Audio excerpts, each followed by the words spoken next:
Text line 888-368-1580 as we broadcast live in our super high-tech and luxurious studios in Scottsdale, Arizona. So Ralph is on his way to the Seahawks game, so he's not going to be with us. But don't worry, Scott, the fantasy football king Engel, will be with us in the next hour to answer all your fantasy football questions.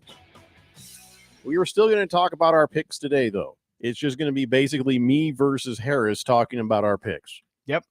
Yeah. And I'm sure Scott the King will have a lot to say about tonight's game, Jeffrey. Well, being a Seahawks fan, sure, but, yeah, I'm still sort of kind of up in the air about the whole thing, to be honest. I mean, the Cardinals are capable. They're not great, but they're capable. Sure. And then, I feel like I just described the Seahawks. So I'm still kind of all over the road with this, but I'll have it figured out by the next hour, I am sure. I mean, Sam Darnold's look good this year, though, Jeffrey. Huh? Sam Darnold's look good this year. Just saying. Oh, I've heard that story before. Not worried. So today is National Daughters Day, National Lobster Day, National Comic Book Day, and I would imagine you could find a way to, do all those together. But I'd rather talk about One Hit Wonder Day. Oh, National One Hit Wonder Day. What is the first one hit wonder song that comes into your mind? Before I even answer that, it's ironic that it's National One Hit Wonder Day and Sam Darnold's playing tonight. Exactly. So if that's your first thought, then it's Sam Darnold. What's the first one hit wonder? Yeah, the one that's in your head. Song that comes on. This is where you start to figure out who's what age, because a lot of people my age are going to say, I'm too sexy for my shirt. From Right Said Fred. There's a big one hit wonder. Then if you get a little bit younger, then you might be like Somebody That I Used to Know by that weird band I can't pronounce. Yeah, I know that song. That's definitely up there. Or Shake It by Metro Station, somewhere in that range. One hit wonder, man. Moist One, you're right. That's another good one. Come On, Eileen by the Dexys Midnight Runners. Eileen. That's one from the 80s. Come on, Eileen. Yeah, it's a good one. But I know Moist One likes it. Moving on. So there's all sorts of great one-hit wonders, and so I always wonder, why? Why are they only one-hit wonders? Like that? Yeah. Because the Cardigans, when they did Love Fool, love me, love me. Why didn't they have another song? Yeah. I feel like the Knack had more songs than Ma Sharona, but I can't think of them. What about Ice Ice Baby? Yeah, I think that's a good one. Yeah. But then he actually had other songs, which, to be fair, I can't remember. Yeah, I think he had maybe more than one hit, though. Jump Around? No, they had others. They say that the one that most people remember is Return of the Mac by Mark Morrison. Oh, that one didn't even come to my mind. Okay. Yeah, Return of the Mac could be Back in the 60s, it was Spirit in the Sky, that song. And then in the 70s, Stuck in the Middle with You, Steelers Wheel. They never did anything else. Yeah, I can't think of anything else. I'm looking up a list. Best one-hit wonders. Well, you had to Google it, though. You can't do this off the top of your head? No, I did it off the top of my head just now, but I'm looking at greatest one-hit wonders of all time. Well, don't just spoil the lead. Let's have the super fans say what they think. Pro Dog says Green-Eyed Lady by Sugared Loaf. Oh, I don't even remember how that goes. Fish Tank says, hey, Mickey, you're so fine, you blow my mind. Hey, Mickey. Yeah, I think that's a one-hit wonder. Did Tony, whatever her name is, ever have more? And then, that's a good one. Chumbawamba from 97. You're absolutely right. I get knocked down and I get up again. They never did anything else. I don't know if you'll know this song, 679 by Fetty Wap. That's definitely one. Yeah, I don't know that song. That's definitely a one-hit wonder. Panda by The Designer. No idea. That's a one-hit wonder. So just stop reading stuff off the list. No, Bruno Waller says, did the Flock of Seagulls have more than one hit other than I ran so far away? Yeah, they actually did. But you're right. I can't remember. I got one too. Another one. Take On Me. Aha had other songs. That level there. Okay, yeah, you're right. I wasn't there. It's always sunny on TV or sunshine or something like that. Swazman says we can dance if we want to. How about Safety Dance? That's definitely Yeah, you're right. I think that is one hit wonder. Sheriff Tom says, "Who let the dogs out? Who did that? I don't remember." It must be a one hit wonder. We always I don't say remember that. who did that. We always ask that question, and we never remember who actually did let the dogs out. Berg says, "Fatty Wap." What the hell, Harris? I'm just saying, it was like a one-hit wonder for my generation. Moist One says, "Fatty Wap is not a one-hit wonder. Trap Queen." Baha Man says, "Moist One is who let the dogs out." Oh, that's a good one. 69 Jets and Mets. He says, "Save Tonight." Remember that, Eagle Eye Cherry? You don't. You're just a squid. Ralph is driving on his way to the game, and he says, "What about 8675309?" I think Tommy Two-Tone had some other hits though, didn't he? Tainted Love, says Regal Beagle. Soft Cell. It's a good point. I don't remember anything else they did. "Won't You Take Me to Funky Town?" Lips Incorporated. Another good one. Funky Town, good one. Belle Biv DeVoe had more songs than just Poison. Sir Drives a Lot. But that's close. But I don't know. Jack Wad says, this show is opposite of a one-hit wonder. It's a multi-hit wonder. It's just a wonder we're even here, to be honest. Chief Skull says, "Afternoon, gents. Well, it's a bad day for sports in Arizona." Ooh. Yeah, it is. Right now, Dodgers up 8-0. He says, "I don't see good things tonight, so I think Ralph is just going to be a very happy man at the end of it." Last night. You never know. You got to play the game. Last night was crushing. Did you end up watching it? Yeah, it was. You were sitting there going, "We could, we might, we're not." Yeah, it was. Yeah, I mean, that was the kind of game where it was close enough where you're like, "Okay, this next game, right? We can do this." And they just came out, and I don't know what the idea was of Torey Lovello. He's like, starting pitchers? No, how about start the bullpen? What are you doing out there? Bullpen that's been so good all year, man. It's just, what the hell did you think was going to happen, Torey? Other than what you see now, 8-0, 4 runs in the second inning, 4 runs in the fourth inning, and now they're just in cruise control. And I just don't even know what to tell you. I don't even know what to tell you. And the Mets lost yesterday 10-3. So it was a big, big, big opportunity, man. It's going to be exactly like last year when they were so close to making it. And then the Mets made it just barely. Berg, I'm not familiar with Quad City DJ's Ride the Train. Oh, I got one. I got one. One-hit wonder. Take Me Home, Country Roads, John Denver. He had other hits. That's not a one-hit wonder. Really? He had other songs. Like really popular songs? Yes, he did. I would say that he was a very popular artist in the 70s. What about Sweet Caroline? Huh? Sweet Caroline. He had other hits too. Just stop talking, Harris. You don't know what you're talking about. Just let the super fans of the Fourth Dimension educate you on one-hit wonders. I'll stick to Fetty Wap then. That's okay. Fish Tank says, "Does the Macarena count?" Yes, it does. Ooh, absolutely. Yeah, that's a good one.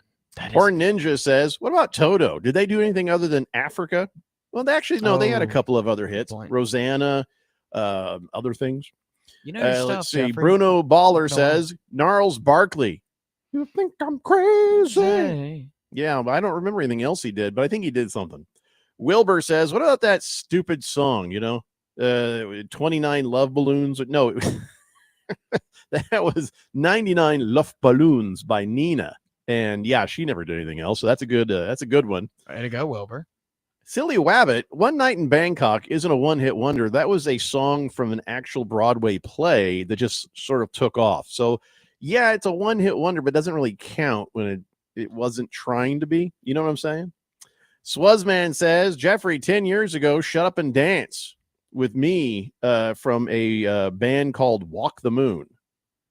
Yeah, Shut Up and Dance with Me. It's not I know that Walk song. the Moon. I thought it was somebody else who did that song. I don't remember who did that song. I remember hearing that as a kid. Yeah, I'm tired of hearing that song. Jack Wad says, "Don't be so modest.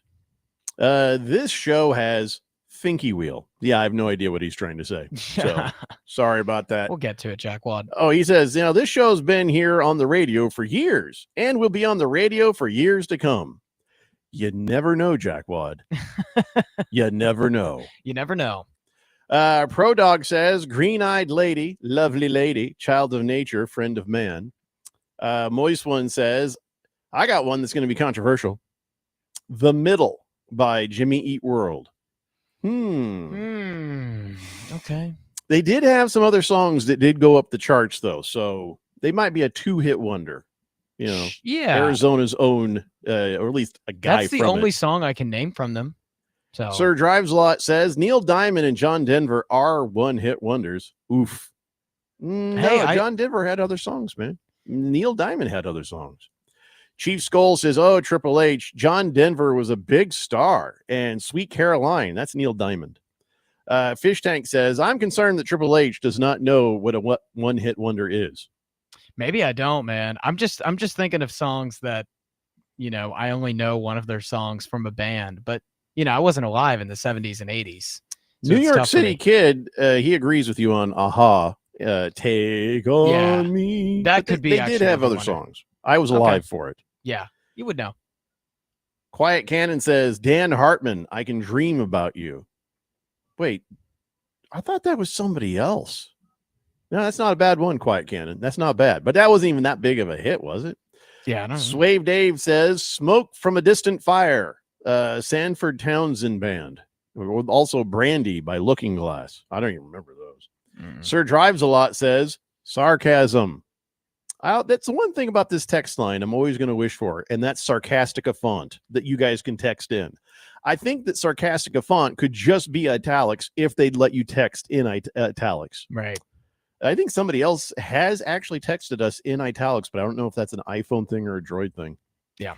Fish Tank says, Jimmy Eat World had Sweetness, and another one from Bleed American. I vote no on the one-hit wonder status for Jimmy Eat World. You know what? I think you should know, being in a band yourself, what a one-hit wonder is, Fish Tank. So you know what? I'll allow it. Now that I think about it, it's really hard to find like literal one-hit wonders, because everyone, you know, some bands, you hear their other songs because of one song that they played got so popular. So this one is for the YouTube video only. Okay. And I wish Randy was here to see this as your weatherman, because Last Optimist sent this weather map over. Do not read what it says, Harris, but I think that's appropriate weather term for what we're seeing happening out there in the Atlantic Ocean right now. Yeah, I There's think a couple it is, of couple of hurricanes coming or something, or storms. I better check with my mom.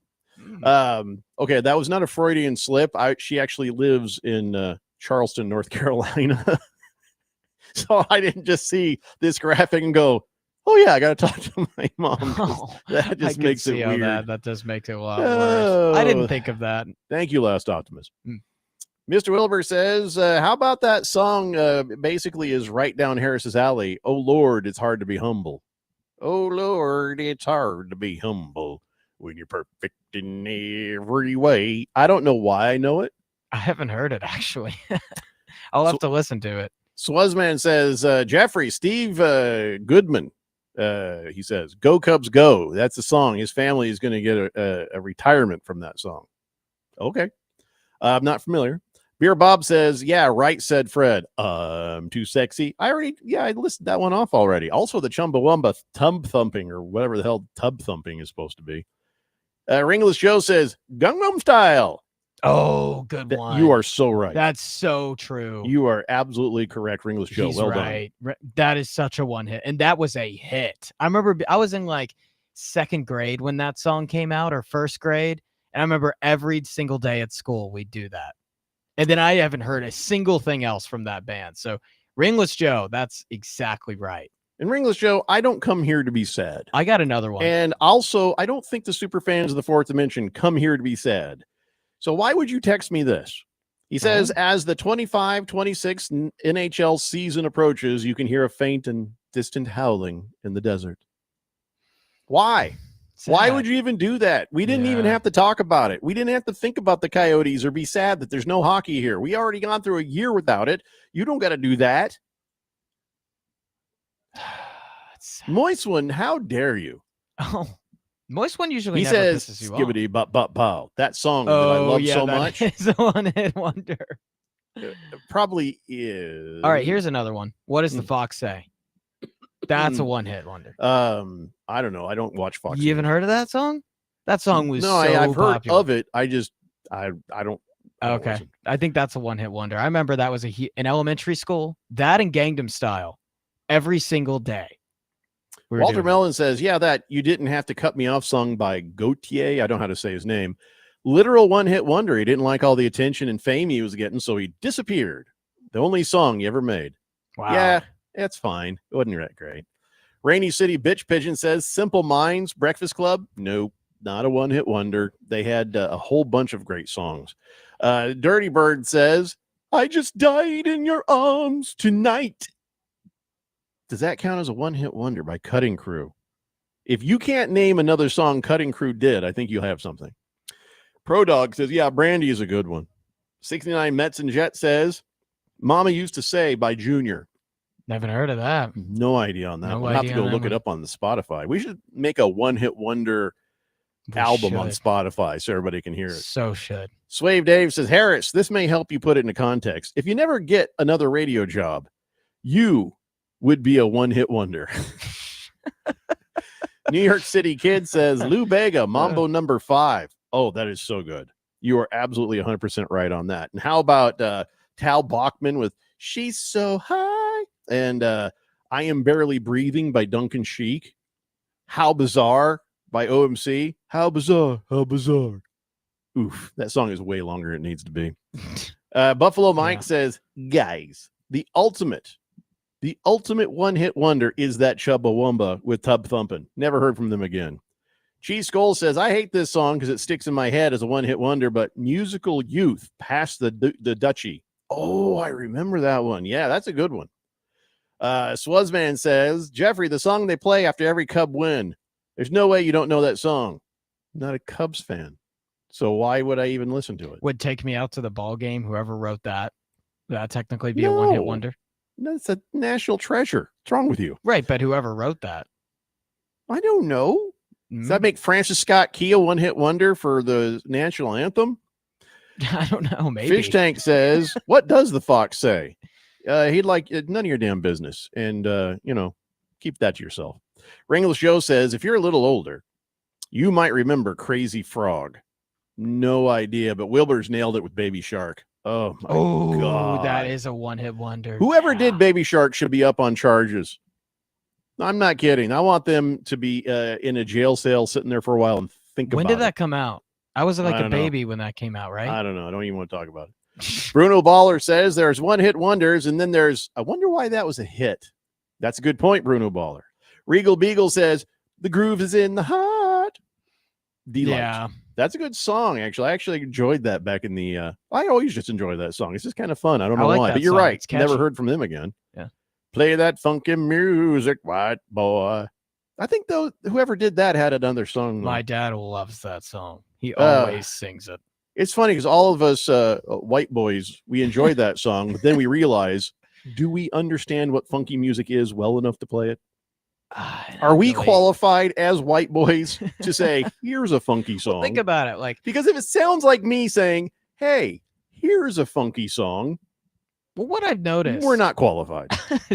is like white people love songs with directions, like the cha-cha slide. Macarena. Yeah, Macarena. All those things. Like we love songs with directions, Jeffrey. So because we have no rhythm or ability to dance on our own. So if you just talk us through it, we're going to give it a shot. Right. We just need some structure. Says, "Guys, don't worry." No, I'm sorry. He was just telling us to not worry. But no, he's saying, "Don't Worry, Be Happy" by Bob McFerrin. Don't worry. I love that song. Happy. That's Clammy Goose, Electric Avenue. Yes, you are so right. Let's see here. Oh, how funny. Moist One had earlier put F. Scott Key. Yeah. What did I say? Did I say it wrong? I thought I said it right. Swazman says, "Jeffrey, you're definitely making me laugh. Francis Scott Key probably had groupies. That dude got some on a near constant basis. He was swimming in parasols and corsets." Horn Ninja says, "Crash Test Dummies" with "Once this was this girl who..." Saw Harris naked and she died right on the spot. Nobody's seen Harris That naked. happens to a lot of people. That's just a song. That see me naked, by Nobody the way. has seen Harris You naked. usually just faint. Oh my gosh, I never Harris thought. came out with a towel around him. And then took the towel. He's a never nude. LA Kid says, your mom is a one-hit wonder Trebek. Robert in Surprise says, Yarborough and Peoples, don't stop the music. Yes, Psy, artist for Gangnam Style. Yeah, that dude. He just released his 9th album. What? Yeah, he might have released a lot of albums, but he's only had the one hit.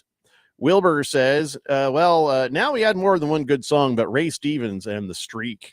That was comedic stuff. Bruno Baller says, how about Lips Incorporated with the song Funky Town? That's already been up. We are running out of time on this. Okay, it's not a one-hit wonder if Will Smith has had platinum records. Summertime is not a one-hit wonder. No, it's just a song you've heard too much. Of getting jiggy with Fish Tank. Flagpole Sitta, Harvey Danger, Regal Beagle, Future's So Bright, You Gotta Wear Shades by Timbuk 3. There you go. New Radicals, You Get What You Give. I think they had a couple other tunes, though. Casey and the Sunshine Band with Play the Funky Music had more than one hit, though. Yeah, there you go. That's what I thought. Beer Bob says, for Harris to be a one-hit wonder, at some point he would have actually had to have been a hit. That was just, why would you do that? I don't know, man. He says, Sir Mix-a-Lot, Baby Got Back. And Young MC, Bust a Move. I think they had other songs. I don't know. And Murray Head, that's right. Murray Head is who did One Night in Bangkok. But I think, like I said, I think that was part of a thing. All right, can we be done with this now? Yeah, Harris's dad is like, is this a sports show? Listen, Harris's dad, we do what we want. Sometimes it's a sports show. Sometimes it's just whatever. We just had about 1.5 million texts, and people were happy to talk about one-hit wonders. And then through the entire thing, we managed to not play one single one-hit wonder. And yet everybody now hears them in their heads. I have heard Gangnam Style in my head since it was mentioned. It makes you think, what were you doing during Gangnam Style? That was like a what were you doing moment. Minding my own business, not listening to that song. Dimeback Dude says, how about the Beatles, Hey Jude, ultimate one-hit wonder? I don't think any of you people know what a one-hit wonder is. There's no way anything the Beatles write could be a one-hit wonder. Mike the Bike. Thanks for trying. Mike the Bike says, Black Betty by Blackfoot. Black Betty, bang, bang, bang, Black Betty. Yeah, but that, you know better than me, because that was kind of before my time. So if they didn't have any other songs, it counts. All right, no more. We got to move on. We got to do our Harmon Solar NFL fan pick'em picks, though. But thanks for all the calls, and that was fun. But yes, we absolutely got to get this show started. So when we come back, we don't have Randy, unfortunately, and we don't have Ralph. Make of that what you will. But we do have us and you guys on the text line. So we will do our Harmon Solar NFL fan pick'em picks. And then, of course, at 4 p.m., we've got Scott, the Fantasy Football King Ingle, with us to go ahead and help you with your fantasy football. Now, we'll probably get him for about 10 more minutes than we usually do because we're not going anywhere. We're here till 6 p.m. because when the Cardinals play, we don't get to play the football. So we got a full show today for everybody. So come on back and, we'll start the show. It's a Daily Blender here on 1580 The Fanatic. All systems go. Listen to our live stream on your phone at 1580thefanatic.com. To all my friends in Arizona, you don't need Gary Kaltbaum to tell you that your power costs are going up astronomically year after year. Last year, APS had a huge rate increase, which impacted so many families. This year, it's SRP's turn. There is a good chance that the federal solar tax credit, your hard-earned federal tax dollars that you will receive and that pays 30% of your solar system, may be going away at the end of December. But I'm here to tell you about the Solar Sandy solution. Don't regret not going solar now. The Solar Sandy solution strives to achieve zero power bills or very close to zero. And for over 10 years, my friend Solar Sandy has been helping Arizona families and getting them the federal and state tax credit that helps pay for it. When those bills go up, there's nobody helping you pay your increased power bills. So go to AskSolarSandy.com. That's AskSolarSandy.com and fill out her kilowatt worksheet today. That's AskSolarSandy.com. My name is Mary Grace. I lost my mom to Alzheimer's in 2017, and 2 months after losing her, my dad was diagnosed. The earlier the diagnosis you have, the more time you have with your loved one. With my dad, now that I know what's coming, I'm able to create memories not only for him, but for myself. So when he can't remember, I'll remember for him. For more information, contact us at alz.org or through the 24/7 helpline at 800-272-3900. Sponsored by the Alzheimer's Association. Hey everybody, it's Mark Asher back to tell you about my great friends at the Lund Mortgage Team. Did you know that the Lund Mortgage Team was founded back in 1999? That's right. They're celebrating 25 years in existence this year. And you know what you have to do to stay in business that long? You have to be good at what you do. And the Lund Mortgage Team is not just good, they are great. They have helped thousands of people save thousands of dollars over those 25 years here in the Valley of the Sun. They only lend in Arizona, and they're mortgage brokers, which means they can shop your rate around. They're not tied to just one set of rates. Mortgage rates can get crazy. They can get high. They can get low. There's good times to strike, and there's times to stay on the sideline. Let the Lund Mortgage Team be your coach, be your team leader when it comes to these huge decisions. Call 623-875-9940. That's 623-875-9940, or you can always check them out at lundmortgage.com. Great website with all the tools you need. Call them today. They're my great friends, and you'll love them. It's the Lund Mortgage Team. AZ Preps 365, your source for all the news, info, highlights, and more. Athlete news and interviews. Talk with coaches. Keep you up to date with the changes, moves, upcoming events, and more. AZ Preps 365, Arizona's ultimate prep sports show. If you miss a minute, you miss a lot. AZ Preps 365, Saturday mornings 8 till 10 on 1580 and 99.3 The Fanatic, and always on at 1580thefanatic.com. A Numbers Game features longtime radio personality Gil Alexander, who takes you on an insider's tour through the numbers and the world of analytics, featuring interviews from today's top insiders and Gil's own takes based on his understanding of sports and betting in an entertaining and comfortable fashion. Catch A Numbers Game with Gil Alexander, Monday through Friday at 7 a.m. on Arizona Sports Betting Station, 1580 The Fanatic, and at 1580thefanatic.com.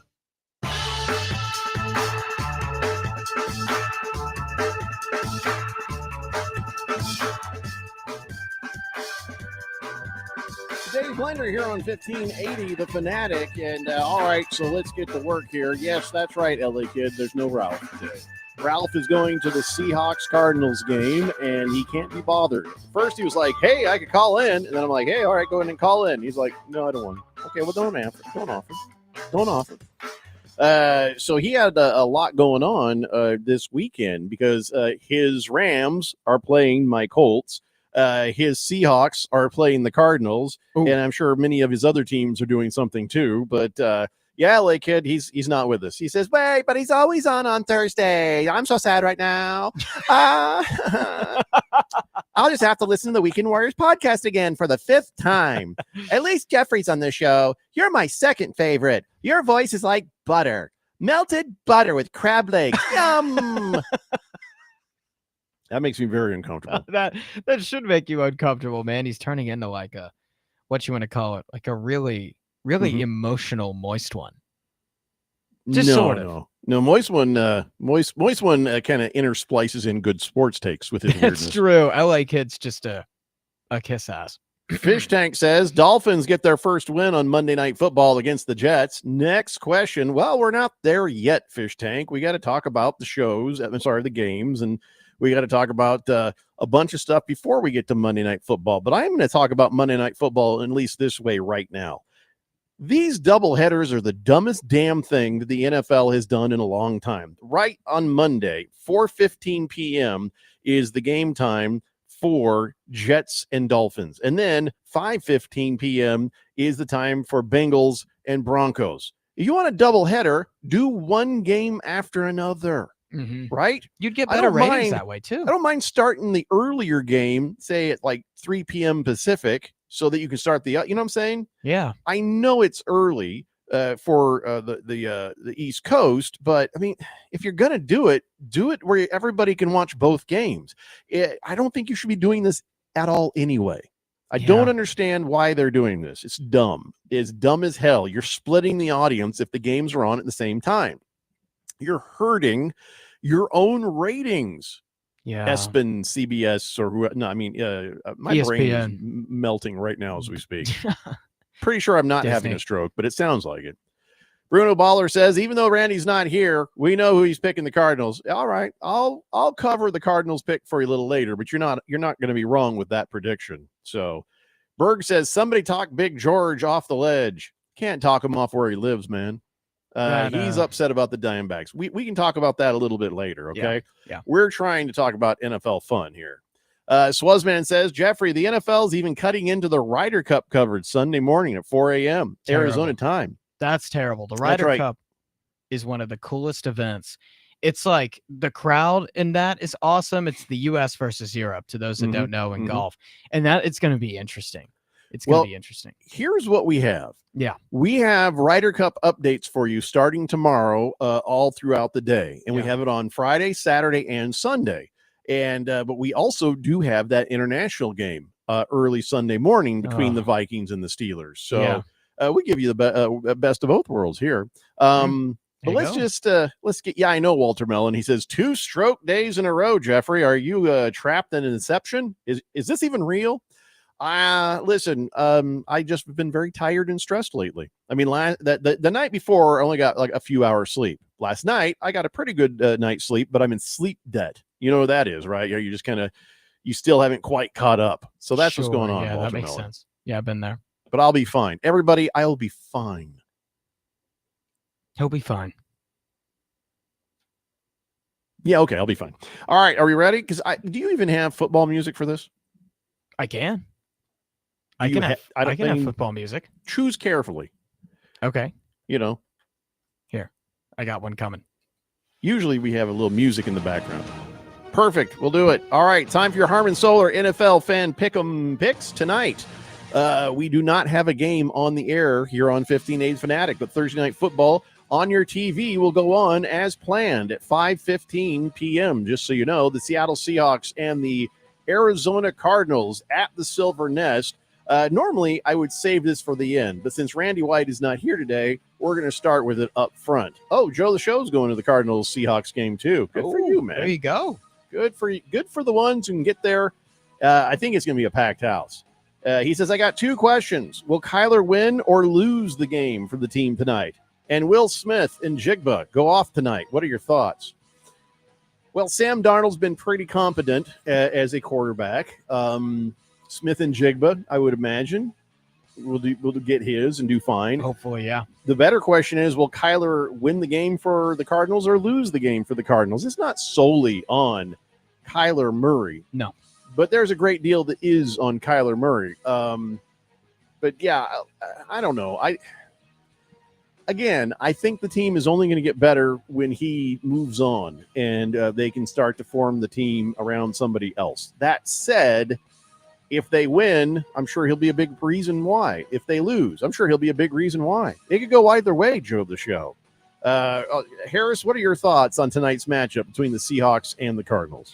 Yeah, Will Johnson's health is going to be huge because, there's been times where outside of Jackson Smith and Jigba, Seattle struggled to get a receiver going. Week 1, where they had Sam Darnold had 150 yards and like 125 of them were from JSN.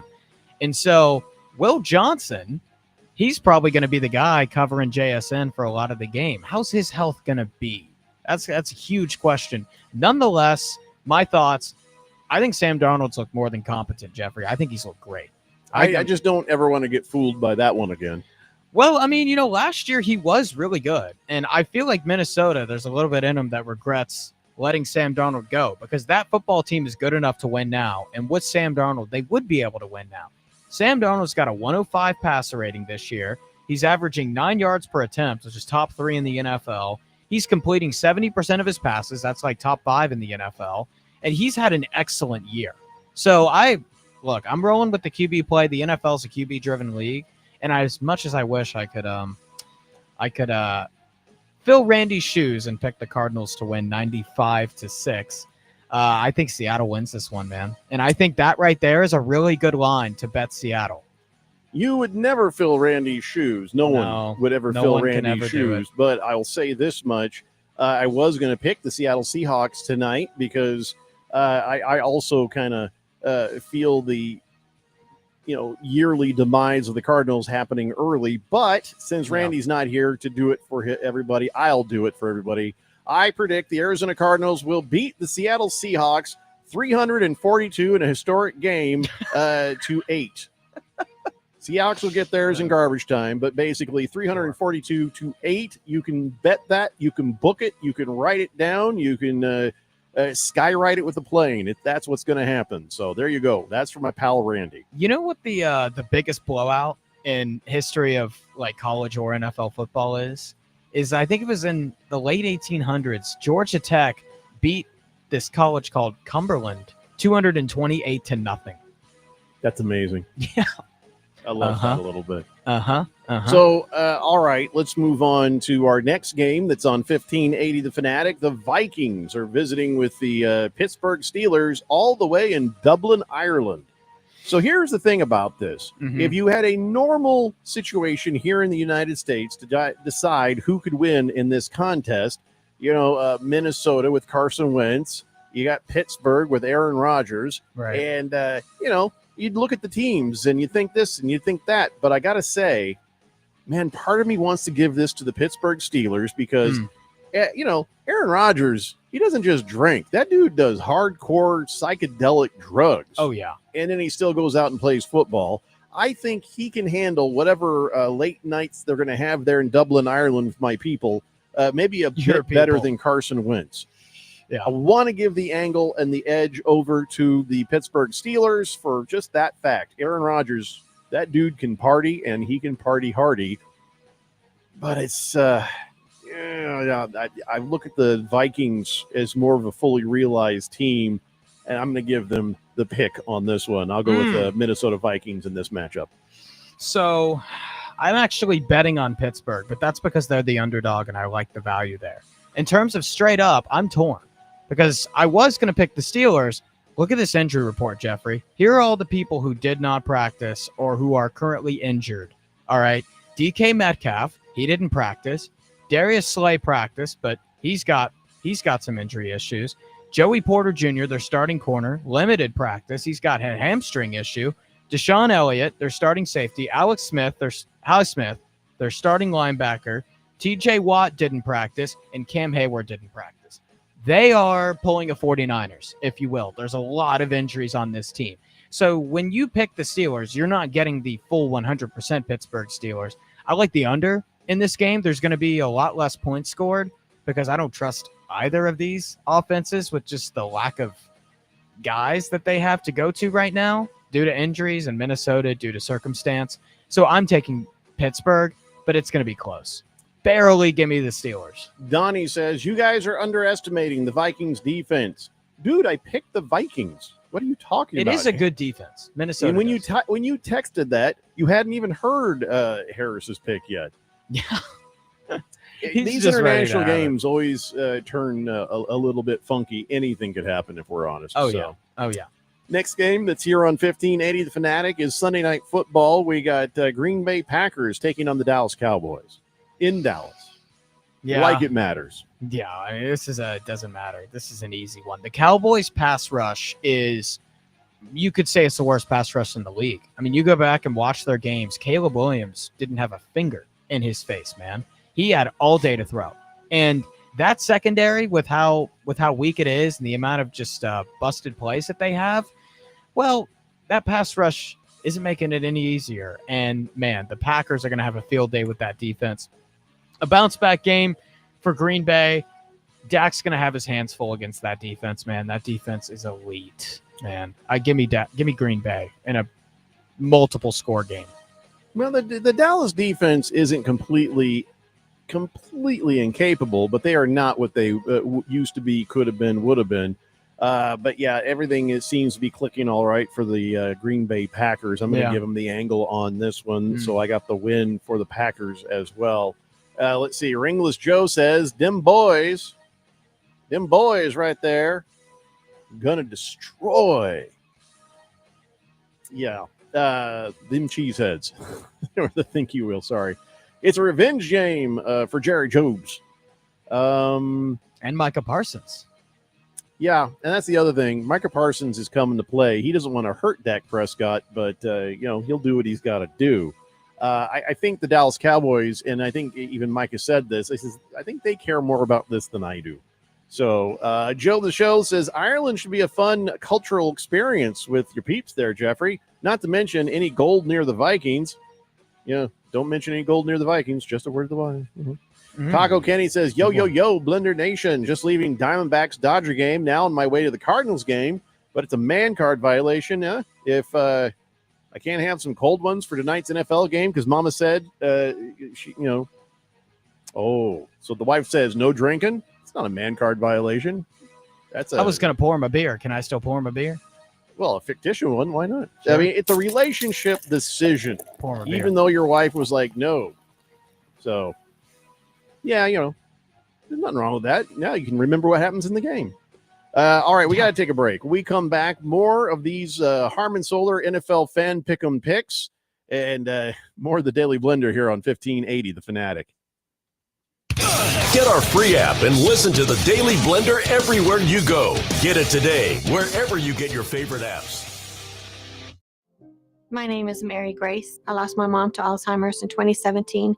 And 2 months after losing her, my dad was diagnosed. The earlier the diagnosis you have, the more time you have with your loved one. With my dad, now that I know what's coming, I'm able to create memories not only for him, but for myself, though. When he can't remember, I'll remember for him. For more information, contact us at alz.org or through the 24/7 helpline at 800-272-3900. Sponsored by the Alzheimer's Association. Most pedestrian and bicycle crashes happen early morning or at night. The leading cause? Drivers failing to yield. Since 2010, traffic fatalities for people walking and biking have doubled in Arizona. So stay alert and watch for bicycles and pedestrians. There's no such thing as accidents. Learn more about the risks at azdot.gov/no-accidents. This message is brought to you by the Arizona Department of Transportation.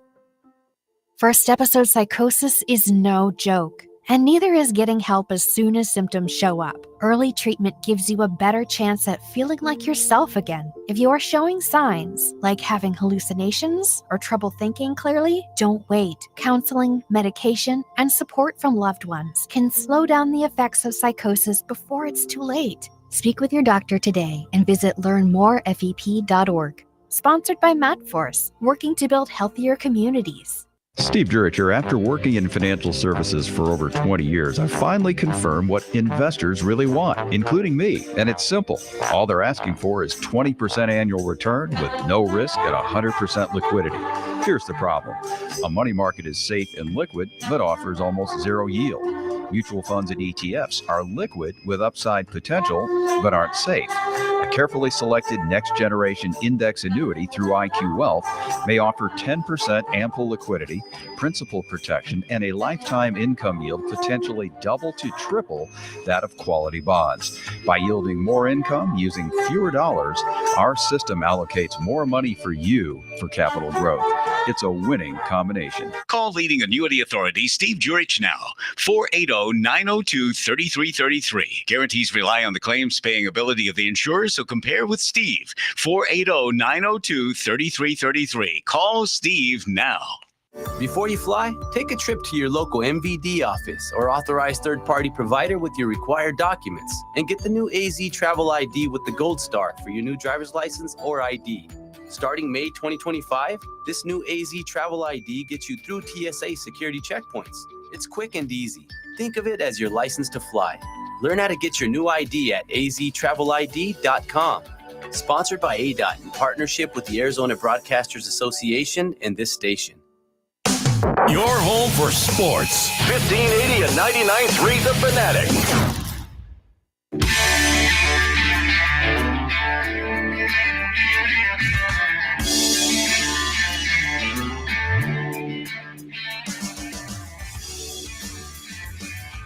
Daily Blender here on 1580 The Fanatic. Yeah, Taco Kenny. It's not a man card violation. Your wife tells you or asks you to do something and you decide to do it. It's called the cost of doing business. And sometimes that's the way it goes both ways in a relationship. But he says, yeah, I guess Mrs. Taco Kenny does wear the pants in the house.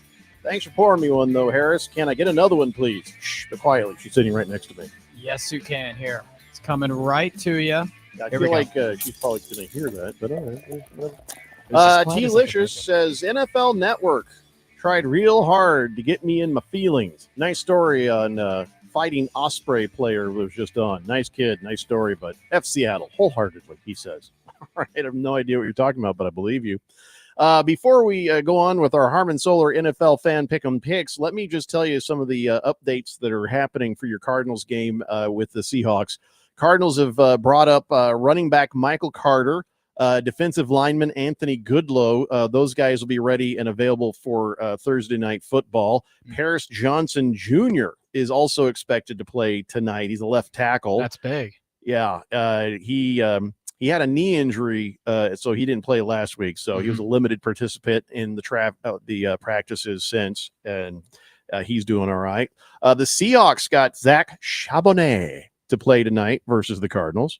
He was listed as questionable, but from all the indications we saw, he's probably going to be good to go. So let's see. Also, this was, probably not going to affect the game at all, but former Seahawk, NFL MVP candidate fella and winner, I said, hey, my wife's having a baby.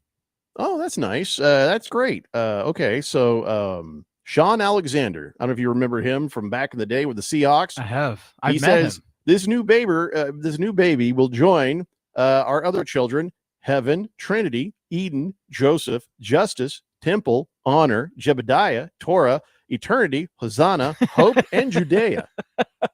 Dude has 13 kids already. Yep. About to have 14. Yep. Sean Alexander, I'm saying this with all due respect. Get off of her. So the dude actually spoke at my church in college, and I got a chance to talk to him. You already know what his He's a hobbies nice are. guy, really nice guy. Like you'd think, NFL MVP, right? You'd imagine he's pretty hard spoken. One of the most soft spoken individuals I've ever met. His voice is like this. He always speaks like this. Well, you know how it's all in the eyes. Hey, baby. Hey, baby. And then it's over. In New York Job's City finished. Kid says Sam Darnold, 300 yards incoming. Totally could happen. I think that actually. The Cardinals defense is better than I think you think. Yeah, but Sam Darnold's clicking right now. I think it could totally happen. Outside of corner. That's the part where the Cardinals are probably going to look best is on defense. I think Cooper Kupp has a big day. I think Cardinals, outside of Will Johnson, there's some questions at corner. I think they're going to get some favorable matchups. Well, Yeah, I NYC think- Kid says Will Johnson is inactive actually for Thursday. Inactive officially. Oh, they just announced him inactive. There you go. Mm-mm-mm. Yeah. Moist one says Tony Goodlow. He's definitely in the mob. Swazman says, Jeffrey, remember Terrell Owens there? He had $160,000 a month payment to all his baby mamas. He was complaining after the fact. Hey, let me say this. This isn't a baby mama situation with Sean Alexander. All those 13 kids have come They live with him. with one woman. Can I tell you this right now? If Yep. you're an NFL Faithful player guy. or a former Love NFL player Yeah. and you have 14 children, it is still cheaper that they live with you. Yeah. You know what I mean? Yeah. It's still a better business decision. I don't know. I mean, gosh, 13 children. That poor woman. That was one loud house. That is nuts. He's such a nice guy too. Like Swazman super says, nice. Jeffrey, remember? Oh, I read that. Sorry. Ringless Joe says, Packers aren't even good. They're good enough. Isn't he a Lions fan?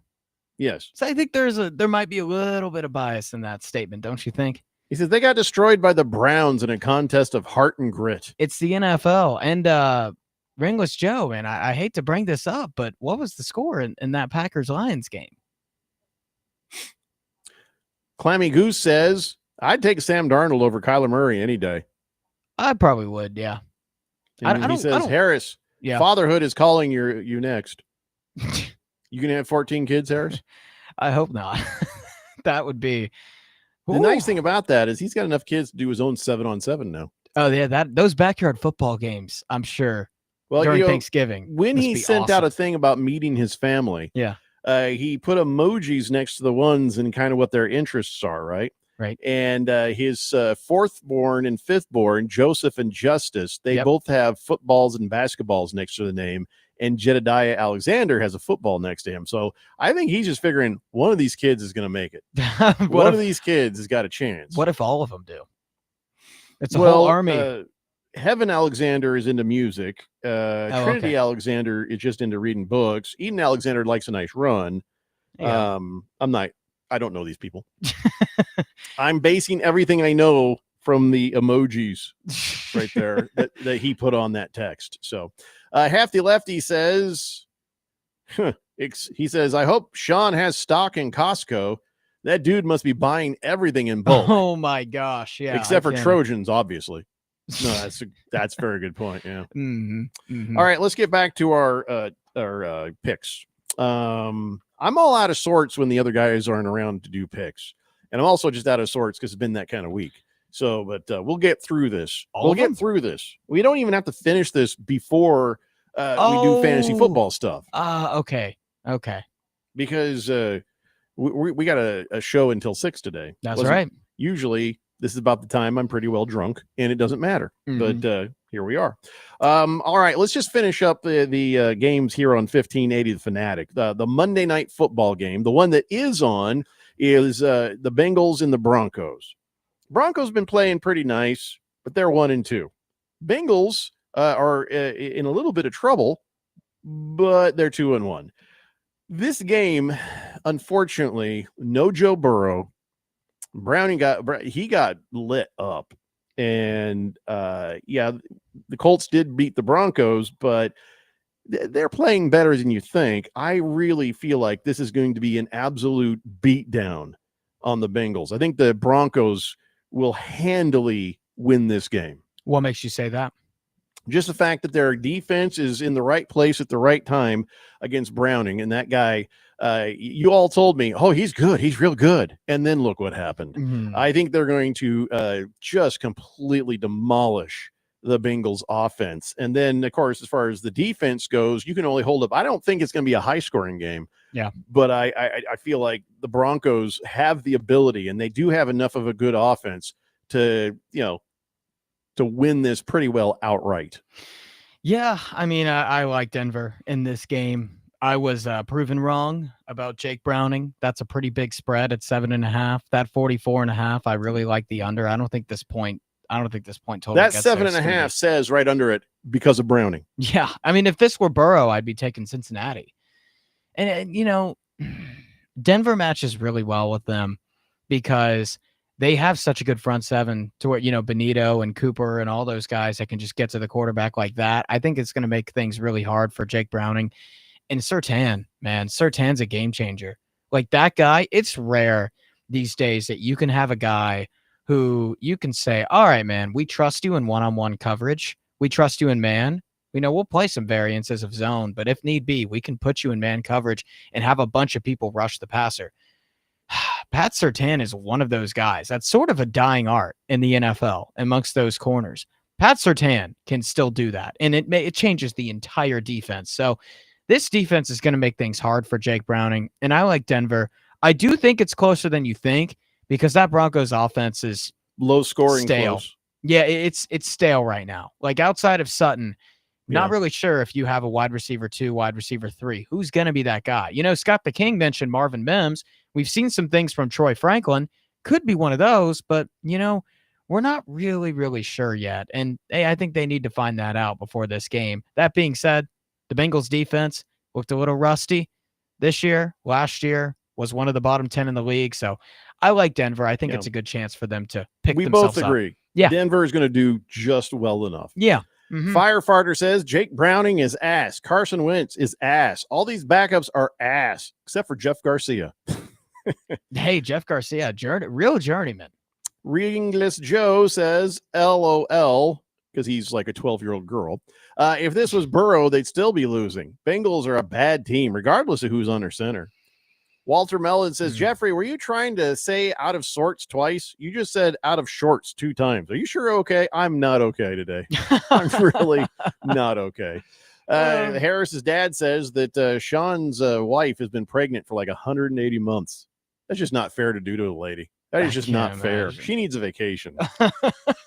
Hefty Lefty says, I don't remember the last time the Broncos have blown anyone out, but I just want them to get a win. Chargers are sitting comfortably in first in the division. Their 3 wins are all in division, which is undoubtedly good for them, but early in the season. But Broncos need wins. Yeah, you're right, early. People, stop giving any kind of a crap about the standings. It's week 4 now. We're going into week 4. There's been 3 games.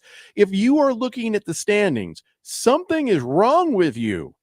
You don't need to look at the standings again for another 10 weeks. Trust me, your team is trying to win every game. Just go with that. The standings, there's no wiggle room. It's going to be or it's not going to be, but this is way too early. 1 week at a time. Harris, are you looking at the standings? No. Of course you wouldn't. You're a Titans fan. I There's nothing but pain and misery there for you. And I know what that's going to be, too. My expectations I just told you, are low, pain Jeffrey. and misery. Misery, yeah. Not and or, pain and misery. I'm glad I got to rant yesterday about the Titans. I got to get it all out. It's the owner's fault. Buffalo Really, Mike says, Triple H, did you see the Colts-Broncos game? They threw at PS2 all game. He needs to step up and stop resting on his laurels. Hey, everyone has a bad game once or twice, but I've seen that guy play enough. He's elite.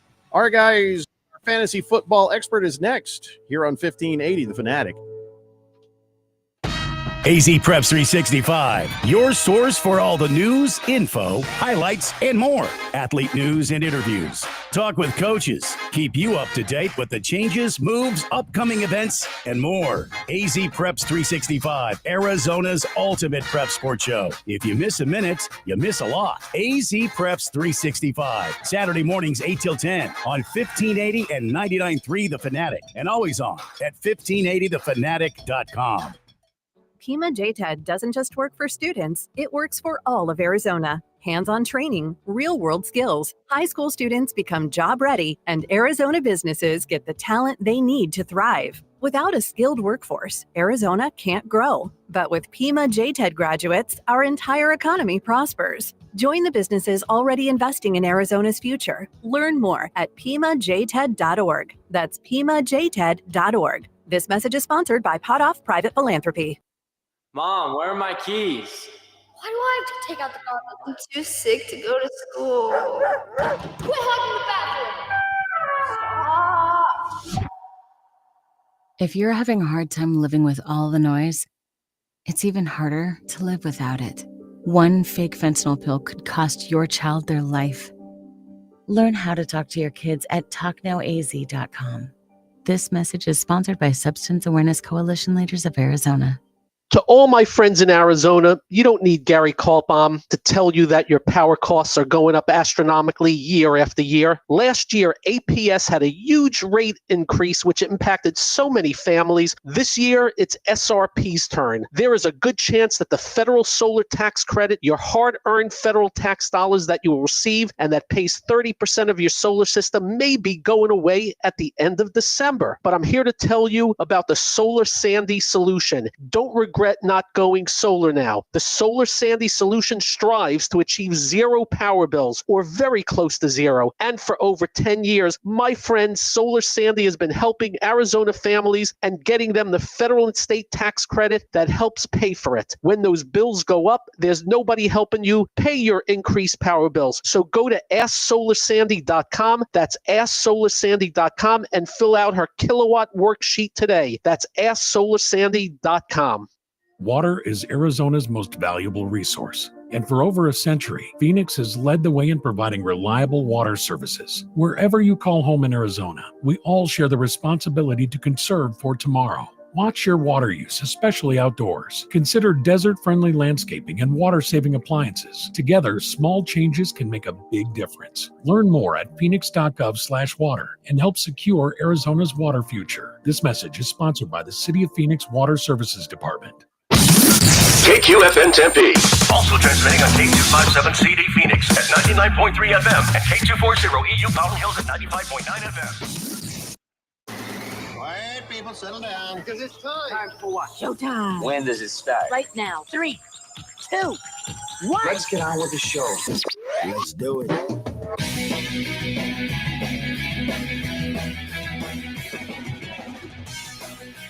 All right, everybody, it's 4 o'clock here on the Daily Blender, and your good friend, your radio pal, Jeffrey O'Brien, not alongside Randy White. Hopefully he'll be back tomorrow, but we got Harris Hicks in the control room. We got Scott, the Fantasy Football King Engel, with us, and you guys on the Fanatic text line, 888-368-1580, broadcasting live in our super high-tech and luxurious studios in Scottsdale, Arizona. The questions are already starting to flow in. And we've got Scott, the Fantasy Football King, with us. Although on his camera shot, he looks like he's in a freezer, and he also is fading in and out like Back to the Future. Somebody has gone back in time and is messing with his stuff, and now he's fading in and out. So, but it's good to have you here. Scott Engel, by the way, is senior fantasy analyst at rotoballer.com and fantasy football writer on the official site of the Seattle Seahawks, who are playing tonight at the Silver Nest with the Arizona Cardinals. He's also a sports betting writer at NJ.com, Penn Live, Oregon Live, and AL.com. He's also a host on Sirius XM Fantasy Sports Radio, and he's an inaugural member of the Fantasy Sports Writer Association's Hall of Fame. He is Scott, the Fantasy Football King Engel, and you can find him on the socials, Scott E. the King. So there you go. Can you hear me there in the freezer, or is the compressor on too loud? I don't know. Good to have you with us. How did your week go for fantasy football? Ups and downs. You know, I think I was about even. Yeah. Okay, that's not bad. You're in a lot of leagues though, so about even's not that bad for you, is it? Yeah. About even's not bad though. But yeah, we'll have to get this restream thing fixed for next week. But I'll do my best. You're fine. We're just glad to have you here and have your professional opinions, because everybody seems to live and die by this segment every week. Yeah. And nobody's come back and said, No, nobody's come back and said, "You son of a bitch." They've all continued to return asking your questions. So you sound like Mickey from Rocky. Get up, you son of a bitch. Get out. Yeah. So listen, I have a thing going on here. My team is stinking. I drafted well, but all my stars are lackadaisical. They had a bad week last week. I'm not sure what I'm supposed to do here, because conventional thinking on paper, team looks great, but then in actual performance, not so great. I was sub 100, man. So let me just at least ask the question on Swift. He's listed as questionable. Is this a guy you start this week or not? What do you have on them so far? It depends on what your other choice is, though. And bad. My other choices are bad. Very often means limited in practice. So I'm not concerned, but usually we find out more about the practice reports on Friday. If a guy doesn't practice on Friday, then he's in trouble. There are different shades of questionable. It depends on the injury and the shade of questionable itself. Well, if I have to replace him, all I have, and listen, I know you're going to say you could find better on the wire. This is a 12-team league. You cannot find better on the wire. Then you're going to have to start him. I mean, if your other options on your bench aren't better, well, let me run them by you. We got Sampson from the Browns and Sanders from Dallas. Yeah, I think he'll have to start Swift. All right. I guess I get what I get. I would cut Sampson and pick up Kyle Monagani from the Bears. Oh, the Rutgers kid. Necessary backup. Yeah, he was good at Rutgers. I like that. Yeah. Say his name again. Rutgers too. What was his name? Monagai? Yeah. Yeah. Monangai.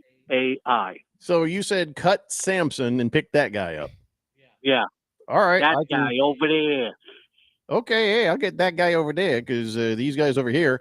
And then Miles Sanders is nothing to write home about either. Huh? You do a drinking game like watching baseball and counting how many times they say guy.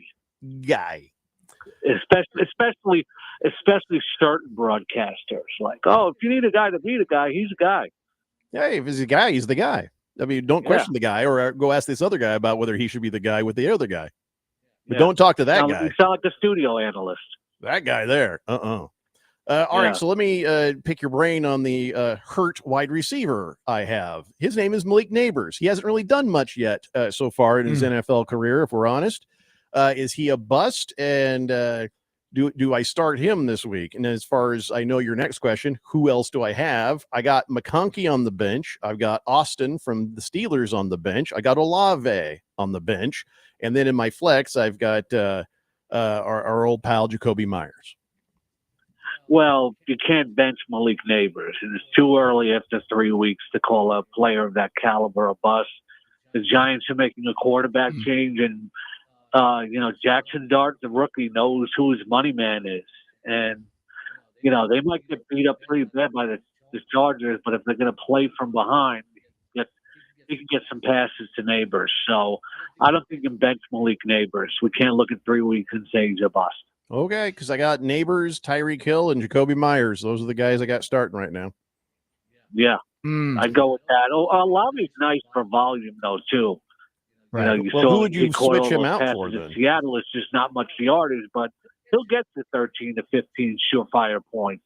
Well, who would you switch him out for out of those three? I'd consider switching him out for Myers, but I don't want to because Myers plays against Chicago, and that should be a high-scoring game. I'd definitely take the over on that one. All right. Harris, it's your turn to pick the brain of fantasy football king Scott Engel. Go ahead. All right, Scott the King. I've got a couple questions for you. It's Mr. the King to you, Harris. Mr. the King. That is Mr. the King. Authored by Randy White. My apologies. I'm still a little new around here. So my first question is that Las Vegas Raiders minus 115 against the Bears is staring at me like an all-star special from Waffle House. I'm thinking of taking it. It's appetizing. Do you think I should bet on the Raiders against the Bears this weekend? I feel like that's a pretty good line, but I'd love to hear what you have to say. Dicey. It's dicey. The Bears played really well last week. And I don't know. You can't trust Caleb Williams. He's had a great game, but I don't know if I can trust Geno Smith either. I'd probably fade that game on your betting card. Really? Because I feel like the Bears playing well was more because the Cowboys secondary just had a bunch of busted coverages than it was the Bears actually playing well. You look at 3 of those touchdowns were wide open. So that makes me think, I think the Raiders, are getting a really, really good line here. But you think it's too dicey? I'd smash the over on that game. Oh, I think that's an interesting play. Yeah. I like how you ask the fantasy football king and the betting expert and then argue with him when he tells you something you don't want to hear. Well, I want to hear his input. He's trying to give me more insight, and we talking to it for the listeners. That's good, Right. I just see a lot of disrespect. You should know that. I just see a lot of disrespect. That's all I see. What? No way. How dare you, no sir? way. How dare you? I want to hear what he has to say, and he said some good points. He did. I have a second one though. Harris still thinks he's right though. I do think a little bit. I kind of like the Raiders. I'm not gonna lie. The second one though, Seahawks Cardinals, your beloved Seahawks tonight. Yeah. I think that's a pretty good line with pretty much being a pick 'em. Last time I checked, it was what, Seattle 1.5? Last I looked, it was on BetMGM. It was 1.5. And I'm taking the under 43.5. You are really? Yeah, because these are two defensive teams. The Seahawks rank second in points allowed, and the Cardinals rank fifth. Although they will be without their top rookie cover corner, which is good for Jackson Smith and Jigba. But I'm also taking the under on passing yards on BetMGM for Sam Darnold, 219.5, because he's only hit that mark once this season. Right. He just came under, I believe, in the last game. So I'm expecting a low-scoring game here, though, but for the Seahawks to cover. The Seahawks have won 7 straight against the Cardinals. Yeah. And I'm sure your Cardinals listeners know this. Yep. Kyler Murray is 2-8 against the Seahawks. The Seahawks are road warriors. Yep. They're 8-1 under Mike McDonald on the road, and you guys know this in Arizona. It's not enough of a home field advantage for the Cardinals. You get a lot of 12 in there every time the Seahawks come to Arizona. Mm-hmm. You know, the narrative that, they've beaten you however many times historically, to me, that doesn't really ring true. But what it does ring true is more recently with the personnel that you see on the field. Now, I agree with your assessment of what will happen tonight, but I'm just saying that generally when somebody says, they've come here and they've beaten you 11 years in a row, it's not the same people. So I don't know how much that really factors into anything outside of current personnel. Yeah, you always got to look at recency when we're talking sports betting. It's kind of like baseball. You can't look at bat pitcher versus batter and say, okay, right, he's 1 for 21 in his career, because you got to look more at recency. So the Seahawks have still owned them recently. Kyler Murray, they haven't beaten them since 2021. So, Goodness. so even recently, to me, the Seahawks are just a better team. The quarterbacks are almost a draw. Are you homering out right now, or is this your actual, do you think this is actual objective assessment? I don't ever get on here and not give anything objective when I'm talking fantasy and betting. I don't let that creep into my analysis. I don't like Kyler Murray. I'm sorry, as a fantasy and betting quarterback. He does well. I'll be happy for him. I don't want to tick off Kyler Murray or any of his fans, but I think the Seahawks are better at running back. I think they're better at wide receiver, and they have a top tier defense. I don't think what you've seen from them the first 3 weeks is any illusion. They've won 8 of 11 games dating back to last season. So, as far as the defenses go, I think the Cardinals have a better defense than a lot of people are expecting, but I don't know that would even be enough. My big question for you, because we're too close to it. So you have already made it clear you don't like Kyler Murray as a quarterback, but what is your honest assessment of him and his situation? Now, I look at this guy, and I think height is a big deal. And I've been saying this since before they drafted him, that they shouldn't draft him. And there was going to be difficulties. And all the difficulties I predicted would happen did show up. But then I keep getting told, no, he's really good. Those guys are dropping the ball. Oh, no, he's really good. This is happening. I see a guy who doesn't have the right attitude. I see a guy who has to go drop back so far in the pocket just to see down the field that, if anybody gets a hold of him, now you've just lost 10 yards. I see a lot of negatives on the Kyler Murray. So what is your actual assessment of the future of the Cardinals with Kyler Murray? Because I say they should move on from him. I say they should have never gone to him, but nobody listens to me. So what do you see as the future for the Cardinals with Kyler Murray? That's a very honest assessment. I think you want him to succeed, of course. You don't want to criticize the guy necessarily. You're just being objective. But I remember when Kyler Murray was drafted, because I heard he said, this guy can maybe be the next Russell Wilson. Wilson was in his prime. He was a shorter guy who would break the pocket, make these dynamic and creative plays. But Murray just doesn't have the same arm. He doesn't have the same dynamic creativity that Russ had in his prime. He's a better pure runner than Russ was, but prime Russ is the best quarterback. I'll never forget, I met Larry Fitzgerald years ago at a SiriusXM Celebrity Fantasy Football Draft. He was like one of the pregame hosts. And he saw my Seahawk wallpaper on my phone. He goes, I don't like your wallpaper. And I turned around and realized it was Larry Fitzgerald. And I asked him what he thought about Russ at the time. And he said, there are guys who are runners who play quarterback. Russ is a quarterback who just happens to run. Mm-hmm. And I don't think Kyler Murray is that, unfortunately. And the Cardinals haven't helped him either with some of the personnel that they've put around him. They've given him James Conner when he's healthy. He's a really good running back. But, Marvin, you talk about drops, I feel like I don't want to be at dinner with Marvin Harrison and, pass the salt because he might drop it. He's they don't have a number 2 wide receiver. They haven't had one for a long time. Wilson didn't work out. Hollywood Brown was miscast as a top receiver.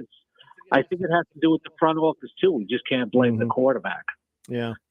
Nope, you're absolutely right. Harris, you had something? Yeah, Mr. the King, I overheard you say you thought quarterback in this game was a draw.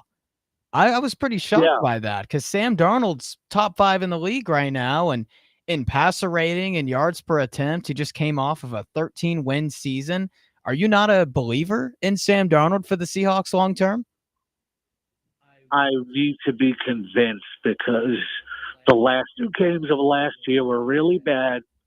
And I've seen Sam, throw some key interceptions at untimely moments throughout his career. I'm certainly hopeful that he's the answer, and he played pretty well overall at Pittsburgh, except for one bad interception. Right. He played great against the Saints. If people say that's the Saints, well, that's how you're supposed to play against the Saints. Right. And that's what he did. He's played better the last 2 weeks. And, people here in New York who follow Darnold says, the guy's a willing learner. He gets better with time. He's willing to listen to his coaches and stuff like that. So it makes me all hopeful, but I can't tell you I'm not excited about the future of Jalen Milroe eventually. So, we got to get to these fantasy football questions here pretty soon, or else they will murder us. But the thing that you mentioned about Russell Wilson versus Kyler Murray, there's one part of that when you make that comparison. And this Russell Wilson is, and I'm not even exaggerating, I'm not trying to be rude, about 3 inches taller than Kyler Murray as he is now. Different. Yeah. But still, it was kind of the thing. The short quarterback succeeded in Seattle. Maybe he can in Arizona. Russell Wilson's a little bit shorter. He's not Kyler Murray shorter. So it'll be interesting to see what happens tonight and on your season. And of course, I'm a Colts fan. I don't even know what to do with myself right now. Other than enjoy it. Yeah, I'm just enjoying it for what it is. 3-0, no guarantee of anything. Just revel in the moment and don't pound your chest. What are you picking on Colts and Rams, though? That's a tough one. That's really a tough one. But when it comes down to Stafford versus Daniel Jones, I'm still going to take Stafford. Fair enough. Till we know better, right? As good as Daniel Jones has played, and we haven't even seen him bust out the rushing upside, which is interesting. All right, so let's do this. It's time to start getting everybody their answers. We've picked enough of Scott Ingles' brain. Let's let you guys have a turn at the cranium. Swazman says, hey, Mr. the King, Marvin Harrison Jr. tonight or Chris Olave against Buffalo? I think that game will hit the over. Saints might even cover. I think the game might hit the over with Buffalo itself. I don't think the Saints are going to cover after they lost by 31 at Seattle, and now they're going to Buffalo. Olave will give you a safer floor. Harrison will provide better upside. If I had them both, I'd probably play Olave just until Harrison shows me more. But Harrison could go up tonight, even though Seattle's secondary is very good. Plays with a lot of pride, and after what happened last week, and you heard what he said in the locker room after, they're going to want to get him the ball, and that's the problem. They want to get him the ball, and now they get it to him, and he drops it. Oaktown Destroyer says, good afternoon, gentlemen. Mr. the King, who should I play at running back 2? Kenneth Walker or Quinshon Judkins? That's a tough one, but I'm going to go with Judkins. He's looked really good. And with Seattle, you don't know which running back is going to be the hot hand in any given week. Buffalo Mike says, flex question for King. Swift, DJ Moore, Michael Pittman, or Kenneth Walker? More Michael Pittman, Kenneth Walker. I'm not crazy about any of them, but I'll go with Walker there. He's always got the upside, and he has 7 TDs from scrimmage in his last 5 road games. Even with Charbonnet back. Yeah. Wow. Okay. All right, listen, we need to take a quick break. We come back. We will get to every single question sitting here on the text line. It's Scott, the Fantasy Football King, answering your questions. It's the Daily Blender here on 1580 The Fanatic. Listen to our live stream on your phone. Stand by. We're coming to you live at 1580thefanatic.com. Surprise! Your expenses this month were way higher than you expected. Also, you forgot to renew your website domain, and now you're in a bidding war. You should see the look on your face. At Progressive, we know small business owners don't usually like surprises because they cost you money. But a good surprise that could save you money? Getting a commercial auto quote from Progressive. Plus, the fridge died in the break room, and now everything smells weird. All right. Surprise yourself. See if you can save in as little as 8 minutes at ProgressiveCommercial.com. Progressive Casualty Insurance Company and Affiliate. 1580 The Fanatic is giving you the chance to experience Extra Innings Festival with performances by Luke Bryan, Kane Brown, Hardy, Dierks Bentley, Jesse Murph, and many more. Friday and Saturday, February 27th and 28th at Tempe Beach Park. There will be exciting activities and special appearances by MLB legends. Be listening for this sound on the Daily Blender weekdays 3 till 6. Ow! Ow! Ow! When you hear it, call in and win. Or score your tickets now at inningsfestival.com/extra. To all my friends in Arizona, you don't need Gary Kaltbaum to tell you that your power costs are going up astronomically year after year. Last year, APS had a huge rate increase, which impacted so many families. This year, it's SRP's turn. There is a good chance that the federal solar tax credit, your hard-earned federal tax dollars that you will receive and that pays 30% of your solar system, may be going away at the end of December. But I'm here to tell you about the Solar Sandy solution. Don't regret not going solar now. The Solar Sandy solution strives to achieve zero power bills, or very close to zero. And for over 10 years, my friend Solar Sandy has been helping Arizona families and getting them the federal and state tax credit that helps pay for it. When those bills go up, there's nobody helping you pay your increased power bills. So go to AskSolarSandy.com. That's AskSolarSandy.com and fill out her kilowatt worksheet today. That's AskSolarSandy.com. Lost your health insurance? There are options to help you stay covered. Choices include Medicaid, individual and families, Medicare, and group plans. Blue Cross Blue Shield of Arizona is a local nonprofit health insurance company that can help you understand your options, no matter who you choose. Stay covered, Arizona. We've got your back. Learn more at azblue.com/options or call 1-877-475-8454. This message is brought to you by Blue Cross Blue Shield of Arizona. I'm Elton John. When he was just 13, my friend Ryan White was diagnosed with AIDS. At the time, he was shunned and threatened by his community. He is part of the reason I founded the Elton John AIDS Foundation. To see the very latest we've accomplished, follow us at EJAF on Instagram. Weekdays at 6 a.m., broadcast veterans Dave Ross and Jensen Lewis share their insights, break down games, and analyze the data to give you an edge. By the Books takes you inside the numbers, showing you what you should look for to help you make the most of your sports betting decisions. By the Books with Dave Ross and Jensen Lewis. Weekday mornings at 6 a.m. on Arizona's sports betting station, 1580 The Fanatic, and at 1580thefanatic.com.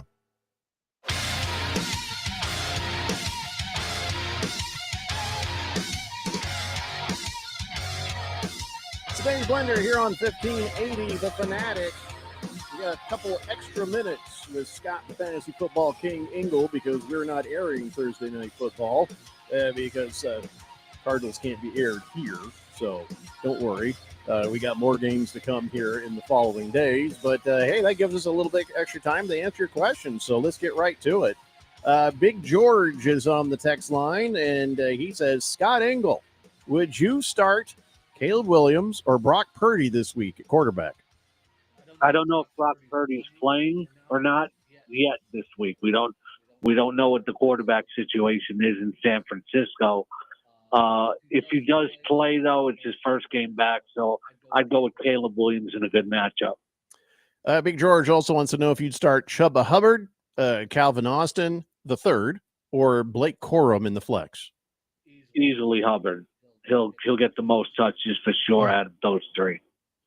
Turd Ferguson says, I want to trade a running back for a stud wide receiver in my standard league. Should I trade away Pollard, Mason, McCaffrey, or Achane?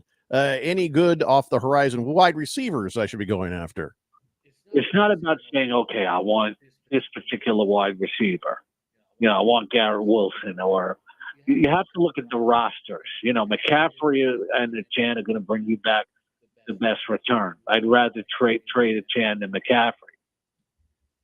But what you got to do is look for the right trade partner. Just not say, if I say Jackson Smith and Jigba, maybe the guy who has Jackson Smith and Jigba doesn't need a running back. So you have to find the right team on your league roster grade point.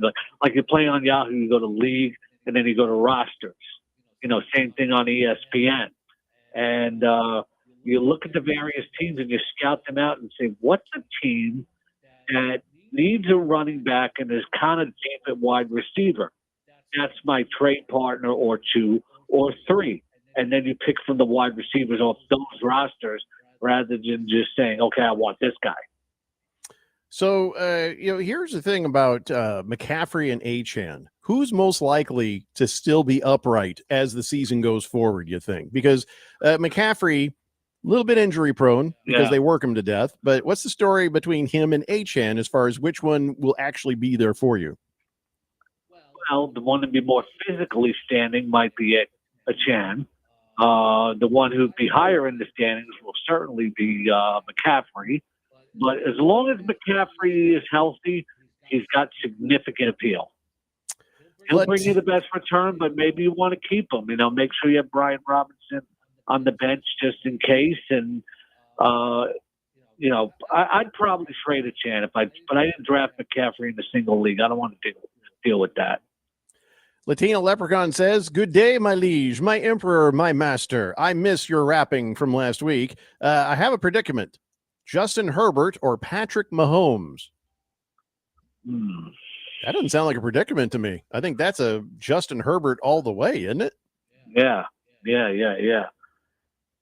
I'll say this, Leprechaun, put it under your hat. I don't believe this, but I'm going to tell you to sit pat. There you go, Latina Leprechaun. There you go. I made up one just for her. Yeah, is on the fly freestyle just for you. Yeah, how about that? Freestyle. Yeah.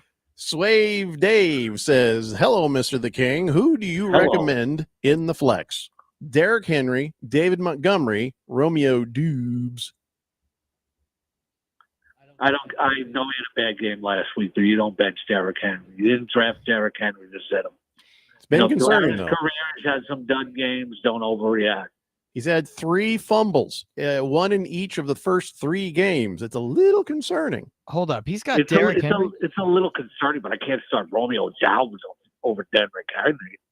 No, I get my fantasy Hall of Fame award gets taken away. I have to mail it right back. I don't think I'm concerned about Derrick Henry at all. And just, I don't want to overlook this. Derrick Henry at your flex? My goodness. Yeah. He must be in a 4-team league. What's the rest of your team? You got Jonathan Taylor and Bijan Robinson. Holy moly. Your running back? Slave Davis. Is this a one-team league? He's playing on easy mode. He does ask about tight ends. He says, "How it's like bad when you play on the road where you just use one button for everything." Yeah. So tight end, Hunter Henry or Zach Ertz?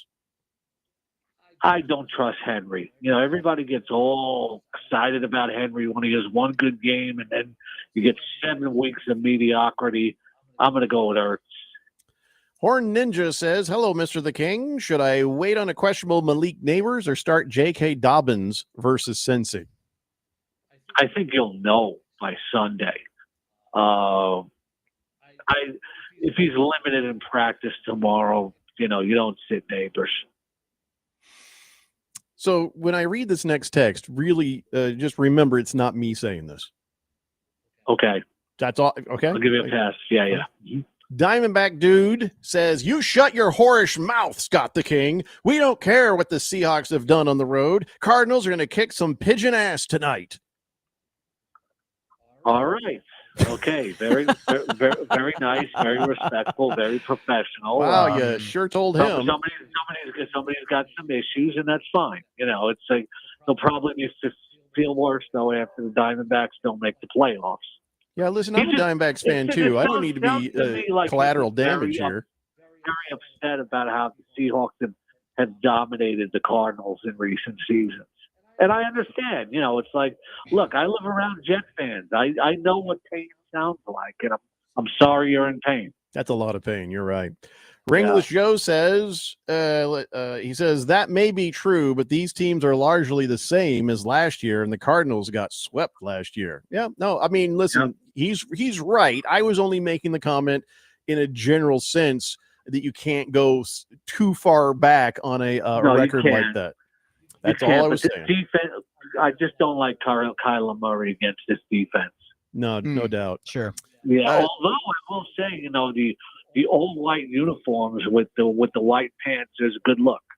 Are we doing the speckled thing? Are we doing the weird the rivalry thing or not? Is that what's happening? Do we got the speckled ones? I don't care for those.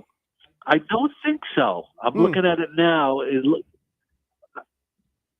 Actually, the cardinal on the helmet is a different color. It's not a pure red. It's like it's got white to it too. I don't know if it's a rivalry uniform or not. I'll have to take a look. It is. is it with the speckles? Yeah. Oh, yeah. Looks like they're all just wearing dirty jerseys. Speckles. I love. Yeah. Yeah.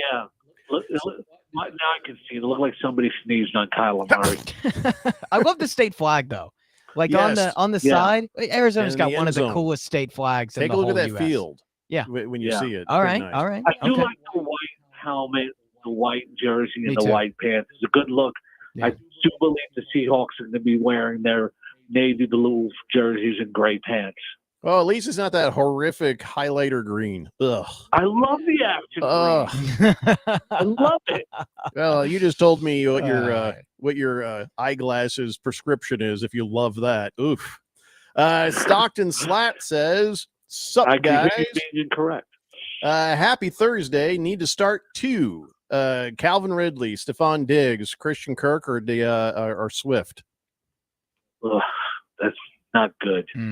I'd go Swift and hope for a bounce back from Ridley.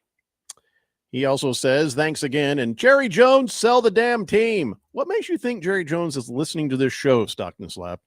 But yeah, I tell you, that'll I never listen happen. every week, and I can't stand those goddamn guys. Robert from Surprise says, I'm throwing the red flag for Randy, talking about Kyler Murray's height. It's just the truth. That's all it is. Dr. Danger says, hey, Scott, Mr. the King. He says, thank you for taking my questions. For the flex, Sure. Harrison, Judy, or Worthy? Worthy's going to come back, but his first game back, so I'll take the chance on Harrison tonight. This is going to be a hard-fought game. Both teams are 2-1 here. It's a divisional game. They're familiar, et cetera. But I think it comes down. I think it comes down to Murray against the Seahawks secondary. I just don't like it. They get Julian Love and Devin Witherspoon back tonight. Right. He said for running back, Hubbard, Henderson, or Charbonnet. I'm going to go with Hubbard. I think that's the safest play for touches and production. And Dr. Danger's not done. He wants you to set the whole lineup. He says for quarterback, Nix, May, or Purdy. What are you doing with three quarterbacks? We don't know if Purdy is going to play or not. Nix hasn't been too good, so I'm going to go with May. Stone Beaver says, do we get 2 hours of Scott, Mr. Fantasy Football King advice today? No, he's going to be here with us a little longer in the segment, but we're not going to take up his entire... But, you and I could talk behind the scenes about an eventual 2-hour show. Working on it. But he says, by the way, loved the Seahawks talk.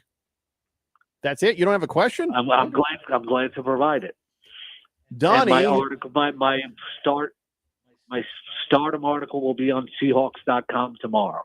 There you go. And if you're not on Seahawks.com and you're a Seahawks fan, what are you doing with your life? Donnie wants to know, is Kupp even playable or is he washed? Depends on who else you have, but I think he just means in the general term. General term, I don't have him ranked as a top 40 wide receiver this week, so I generally don't recommend him playing him, but it all depends on who you have. I mean, if you got Cooper Kupp and Stephon Diggs, I'm playing Kupp. Cool Jr. says Baker or Jones. He's talking quarterbacks. That's a tough one. Baker's played really well. So is Jones. Baker's safer. Jones has the rushing upside. but no Mike Evans. That's a tiebreaker for me. I'm going to go with Jones.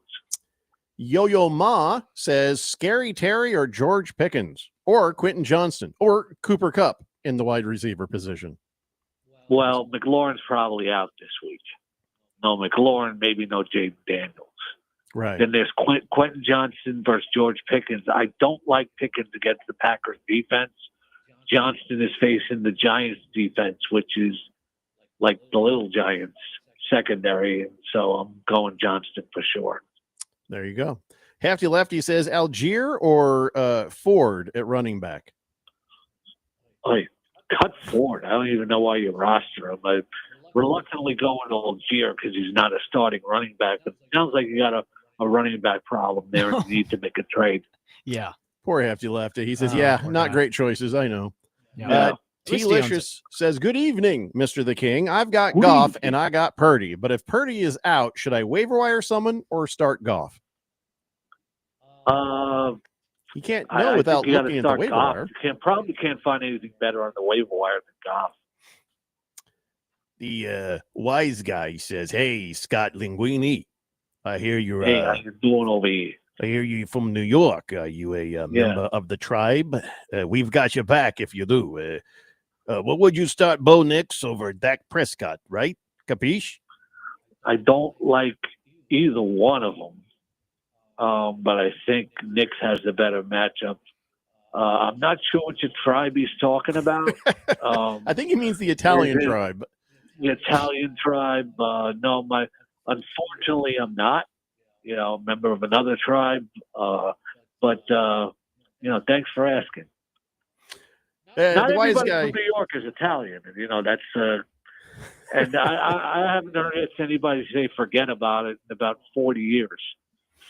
Well, I guess we can just forget about it. Harris's dad says, Mr. the King, what's up with Tua? Is he a keeper? With who? Tua Tagovailoa? Yeah, is he a keeper? I don't think so. Well, there you go. Not in fantasy terms. Shooter McGavin says, Excuse me while I throw up. Amazon's pregame show is showing the Seahawks. How should I say? Troubled times in Arizona. They're showing the end of the Super Bowl against the Patriots. We had a conversation about that moment that is making you sick right now. And the conversation is if he had been handed the ball, Marshawn Lynch would probably be a first ballot Hall of Famer. But since Pete Carroll didn't, it's going to be a while. Thoughts? I think he still gets in, and I'm wearing a Marshawn Lynch Beastquake t-shirt right now. But let me tell you something. People talk about, like scouts will talk, common fans will talk about, mainstream fans will talk about, he runs physical. Scouts will talk about he's got good vision, he's got a good body lean. But then there are intangibles. I've rarely seen any running back run with as much sheer determination, pure sheer determination as Marshawn Lynch. There's no way anybody is telling me, I don't care if they stack the line with the Patriots trainers, coaches, whatever. Nothing was keeping Marshawn Lynch out of the end zone. And there was an interview recently, I think it was with Luke Wilson, the former Seahawks tight end, said in practice that week they were actually running a unique goal line package where one of him and Turbin was lining up at fullback, so you didn't know who was getting the ball. Right. So I believe they would have given the ball to Lynch. There's no way they're keeping him out. But look, I got the best of times, I got the worst of times. That was against Denver. That was the most dominant single game performance in the history of the Super Bowl. But then it was a bad shot to the heart, and you're to blame. The next year. Well, listen, can we trouble you for one more segment? We still have a crap ton of questions sitting here on the text line. Yes, and you're such a slick professional host. He says crap ton. I like how he does that. What? Because I asked you on air? No, I'm just saying, you crap ton. You make it work. No. I got my own vocabulary. I don't care if it's professional or not. All right. So everybody hang in there just a couple minutes and we'll be back with more of the answers from the king of fantasy football, Scott Engel. It's the Daily Blender here on 1580, The Fanatic. Miss any part of the Daily Blender? Download the free podcast at 1580thefanatic.com. Today in Women's Sports, sponsored by Allstate. You're in good hands. The top-seeded Minnesota Lynx were undefeated in this year's WNBA playoffs until Tuesday night. Already up the game in their semifinal series against the Phoenix Mercury, Minnesota was dominating on their home floor once again, up by 20 in the third quarter. However, the Mercury didn't lie down. They rallied back and stunned the Lynx in overtime, 89-83. The best-of-5 series is now tied at 1 game apiece. Phoenix's 20-point comeback is the third largest in the history of the WNBA playoffs. They were led by Satu Sabali, who finished with 24 points in the statement victory. We're confident. We're confident in us, and we've been battling all season long, so you can't give up a basketball game if you're down, whatever. And I believed at halftime, and that's what we did. Game 3 between the Lynx and the Mercury is Friday night in Phoenix. With Today in Women's Sports, I'm Maggie Gray on Westwood One. Some people just know they could save hundreds on home insurance by checking Allstate first. Hold it. Like you know to check the assembly instructions first. Hold it. Before building the bookcase. And done. Whew. You can let go. Yeah, checking first is smart. So check Allstate first for a quote that could save you hundreds. You're in good hands with Allstate. Not available in every state. Potential savings vary. Allstate Vehicle and Property Insurance Company and affiliates, Northbrook, Illinois. All right, gentlemen, this is Emmett Smith on behalf of Depend, and I've got the perfect play. Run straight to your doctor's office for a life-changing catch. Because when prostate cancer is caught early, it's up to 99% treatable, and one blood test might be all it takes. And now through November, Depend is donating to the Prostate Cancer Foundation for select purchases. Talk about a great play. From September 1st to November 30th, Depend is donating 25 cents to the Prostate Cancer Foundation for Depend Shields Guards Real Fit products purchased in the U.S. up to a maximum of $300,000 or in Mississippi. 1580 The Fanatic is giving you the chance to experience Innings Festival with performances by Blink 182, 21 Pilots, Mumford & Sons, Cage the Elephant, Sublime, and many more. February 20th through the 22nd at Tempe Beach Park. Listen for this sound to win your way in. Ow! Ow! Ow! On the Daily Blender, weekdays 3 till 6. You can also score your own tickets now at inningsfestival.com/innings. Innings Festival, February 20th through the 22nd, Tempe Beach Park. 1580 and 99.3 The Fanatic. Arizona's new home for sports.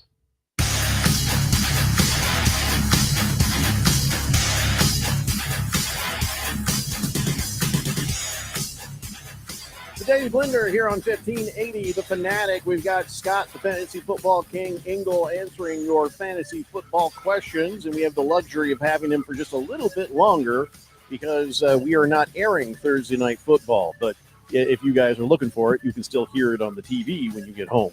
All right, Mr. the King, let's keep moving here. Did I ask you about Shooter McGavins where you said Goff or Daniel Jones? I think we did, didn't we? Yeah. No, you didn't. I go Daniel Jones. I'm not crazy about the matchup with Goff this week. Okay. By there the way, you go. if you see me distracted here, it's because my birthday was recently, and my son got me the most amazing gift. Like, have you ever seen the NFL hover helmet? Yes. I've got one, and Randy's got one where you it's like a magnet thing, and you spin it, and you have that little plastic cup thing to keep it from going to the thing. It's amazing. Yeah. So which one did he give you? Was it like the Saints? No. Give me the Seahawks throwback silver helmet. Oh, good kid. Good kid. Oh, that is a cool helmet. I like that helmet. Yeah, actually, he's not a kid anymore, though. He's 31, and he's a kid. He's actually a fantasy and GFS NASCAR analyst. Wow. On Rotoballer and FantasyGuru.com. He's won 16 tournaments on DraftKings. You guys ever need a NASCAR analyst? I can't recommend a better one. You taught him well, but I got a 32-year-old son who did a stint in the Marines and a stint as a teacher, and I'll tell you which one was worse. But he's always a kid to me. Always a kid. Yeah, me too. Moist One is on the line.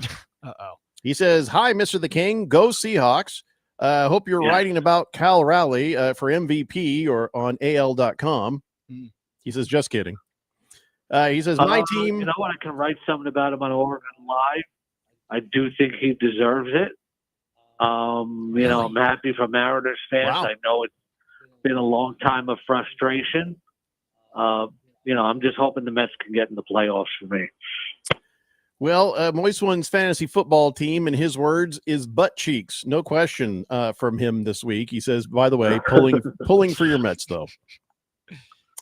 Boogie has a big old question. He says, Sutton, Jamo Williams, or Diggs in the PPR flex position. I don't even know why people roster Diggs at this point. Definitely Sutton. Sir Drives a lot. He says, yes, the Cardinals jerseys are speckled, I think is the word you're all looking for. Raven Kid says, need 3 of these, Mr. Fantasy King. And we got the thinky wheel going there, so I might have to go to another question for a second. Yep. Killer Rabbit says, yeah, the jerseys look like tortillas or like something got happened in a haboob. Tortilla is a good way to go there, yeah. Here's Raven Kid's question. He says, need 3, Mr. Fantasy King. BTJ. Was BTJ. Yeah. Brian Thomas Jr. Thank you. Scary Terry, DK Metcalf, Chris Godwin, or Oil of Olave. Well, McLaurin's probably not playing. He might be out a few weeks. And Godwin's going to be his first game back, so I'd sit him too. So you go BTJ, DK, and Olave. Yeah. So I have a question here. So I'm a Brian Thomas fantasy owner. You've had your chance. I was wondering if you were concerned about him long term. Yes, I am. That's why I traded him away last week. Okay. One of my leagues, I traded Thomas and McBride for Nico Collins, Jake Ferguson, and Harold Fandon. I see.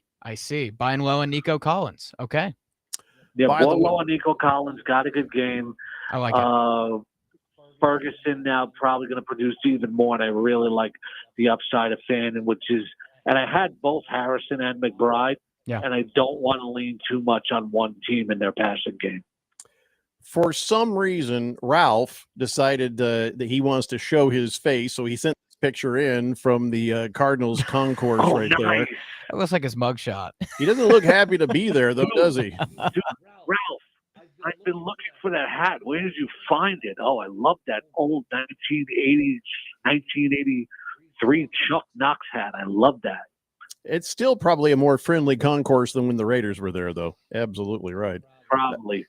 Well, now Ralph knows. You got that hat. Yeah, that's that to be make a nice Christmas present since his birthday's already gone by. Yeah.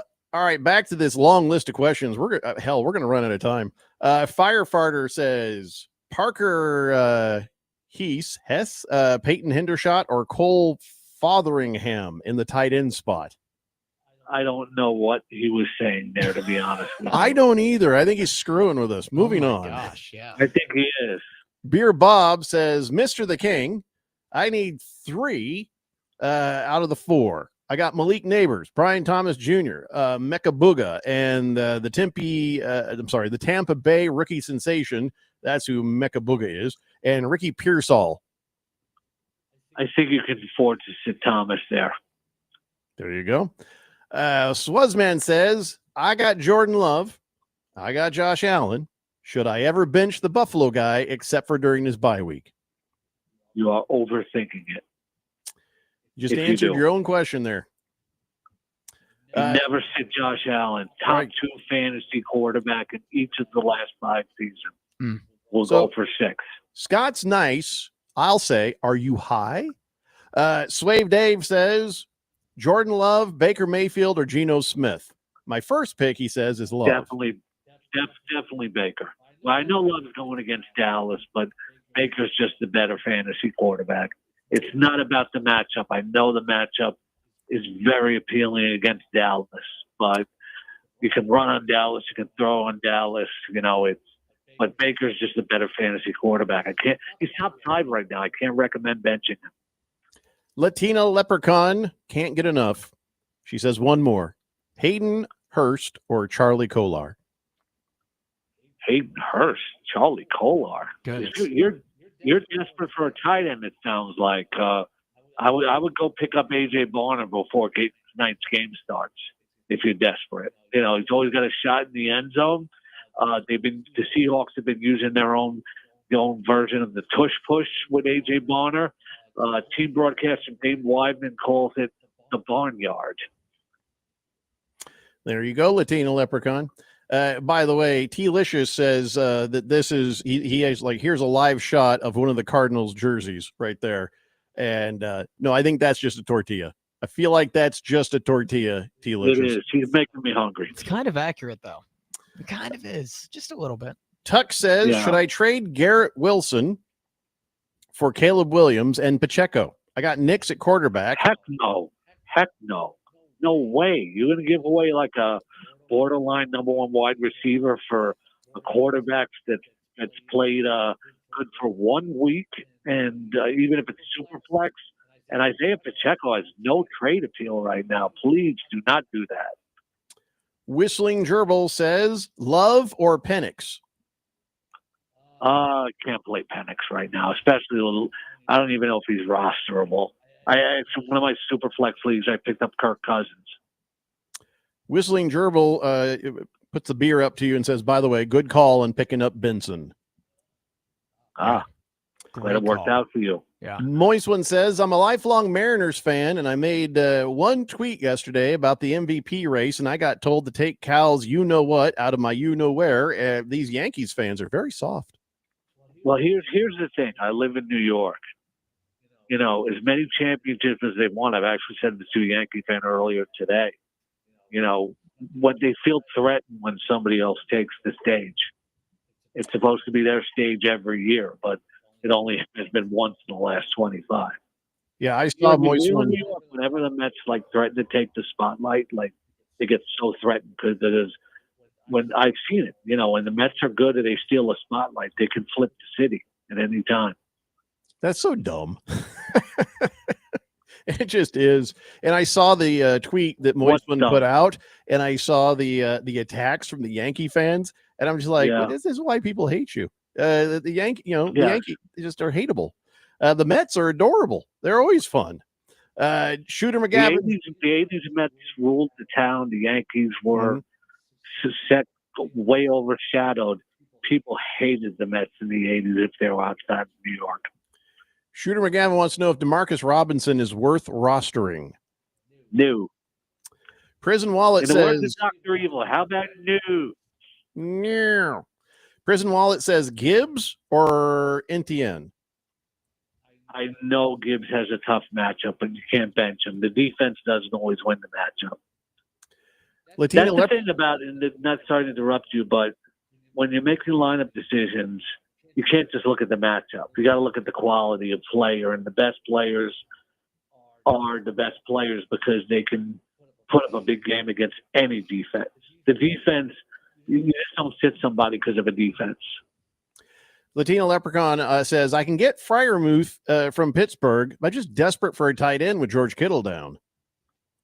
Yeah, Freiermuth's really not going to do anything for you. Take a crack on A.J. Barner. Sir Drives a Lot says, Dontavian Wicks or Neighbors?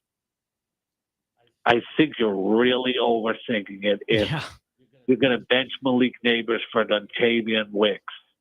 That's, with all respect, that's a major overreaction to how Neighbors is playing. You're talking about benching a top 10, probably top 5 fantasy wide receiver for a guy who's probably not even top 50. Prison Wallet says Jacobs is questionable, so is Etienne a good replacement? Is who? Etienne. Oh, Etienne. Well, he's been limited in practice, so I wouldn't freak out yet, but that's a good backup to have. Diamondback Dude says 2-0 Mets, Scott the King. Cubs are folding early today. Good. You know, I mean, I got to turn on the game here. I'm going to have 2 TVs going. The Seahawks and the Mets. Thank you for the update. How many Hopefully it was screens? a Soto home run. How many screens can you work at one time, Scott?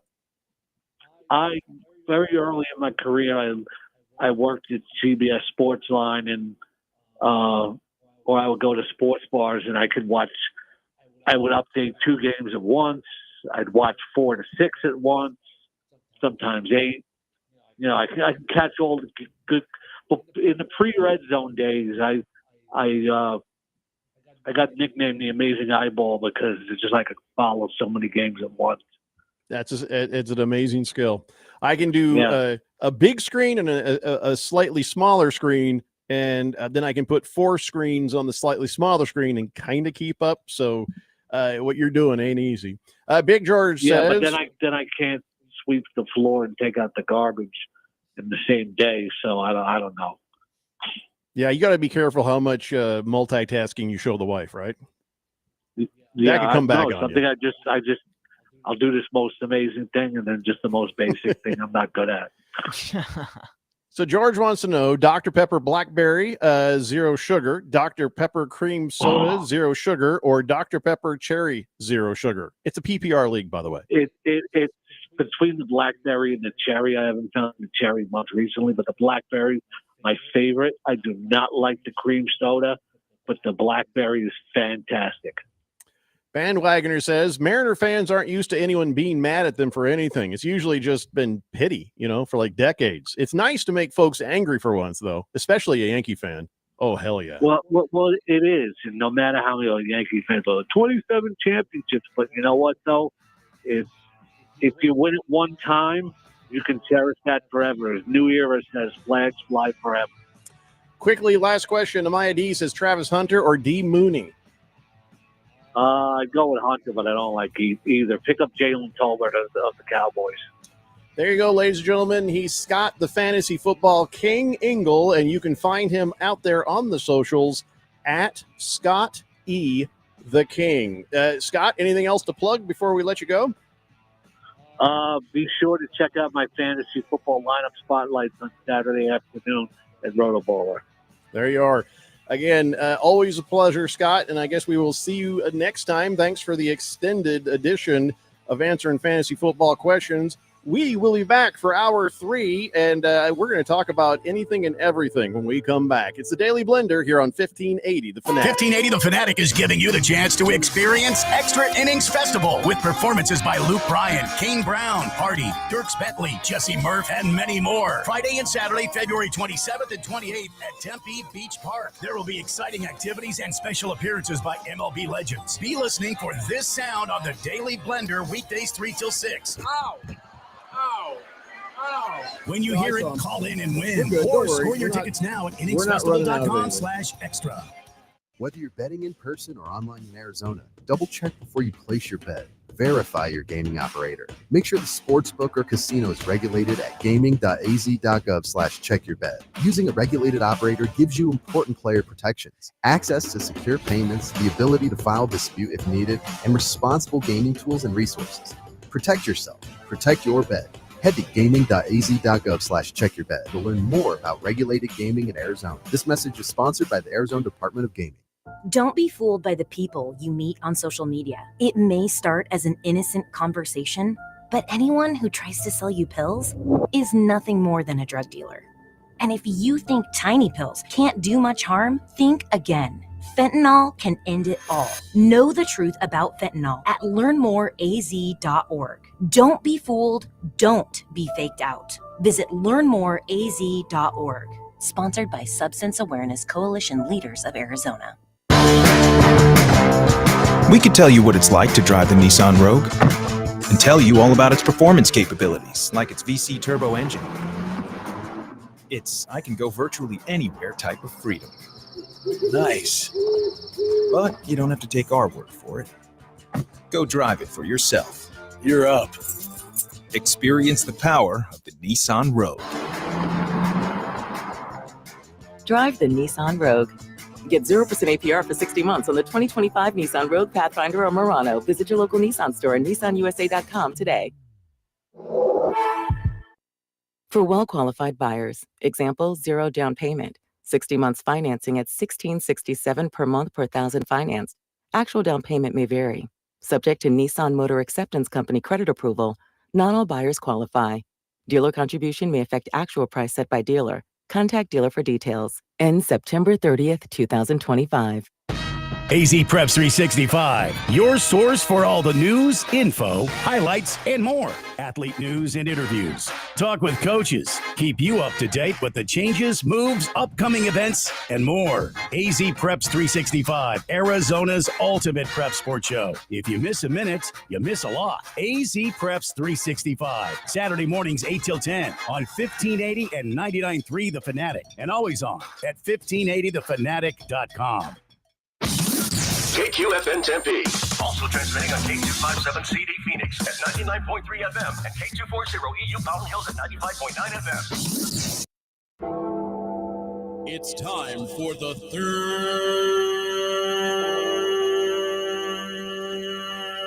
hour.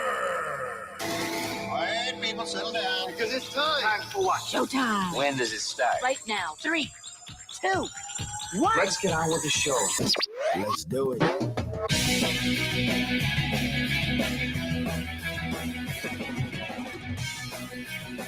All right, everybody, it's 5 o'clock here on the Daily Blender. I'm your good friend, radio pal, Jeffrey O'Brien, not alongside Randy White. Hopefully he'll be back tomorrow, but I got Harris Hicks in the control room, and I got you guys on Fanatic text line, 888-368-1580, as we broadcast live in our super high-tech and luxurious studios here in Scottsdale, Arizona.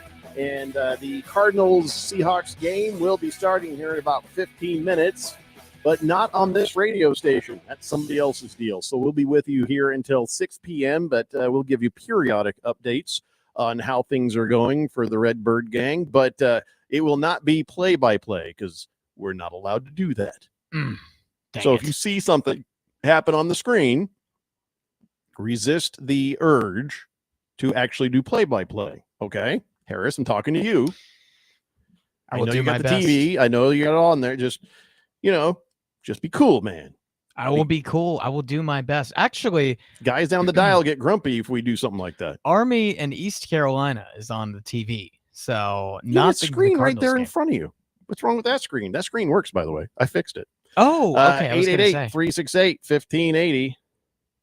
So, Swave Dave, I wish you would have texted this while the King was on, because I'm sure he would have loved the conversation. But he says, Jeffrey and Harris, while I respect Scott the King's advice immensely, I can't help but wonder about the matchup with Jordan Love against the Dallas defense.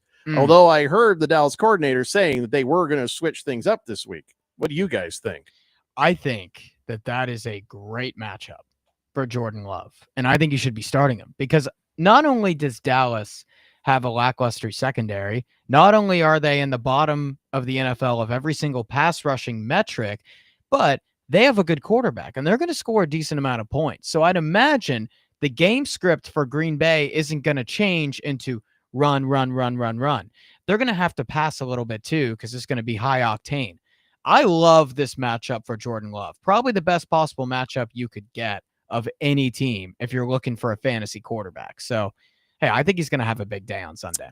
I picked him too, Swave Dave. So, but as far as it goes with fantasy football, well, I mean, he ain't telling you to do everything exactly the way he says every time.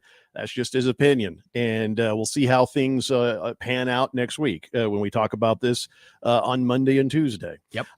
Before we get back into our Harmon Solar NFL Fan Pick'em picks, I'm absolutely going to fill you guys in on the injury report because I feel like a lot of you guys don't know the latest. And some of this might actually have an impact. And Harris, if I miss something, fill in the gaps for me on these injuries. But Patrick Mahomes, he was on the practice report with a right wrist injury. I don't remember seeing him get dinged up or hurt out there, but I think it's something that was just a little bit nagging. And I don't know if they're looking for, okay, this is why he hasn't been throwing great, or did this happen in a game? I don't know if you have any information on this, but this is the first I've seen it. Yeah, just a ding. I mean, he should be all good on Sunday. I'd be really surprised if he didn't play.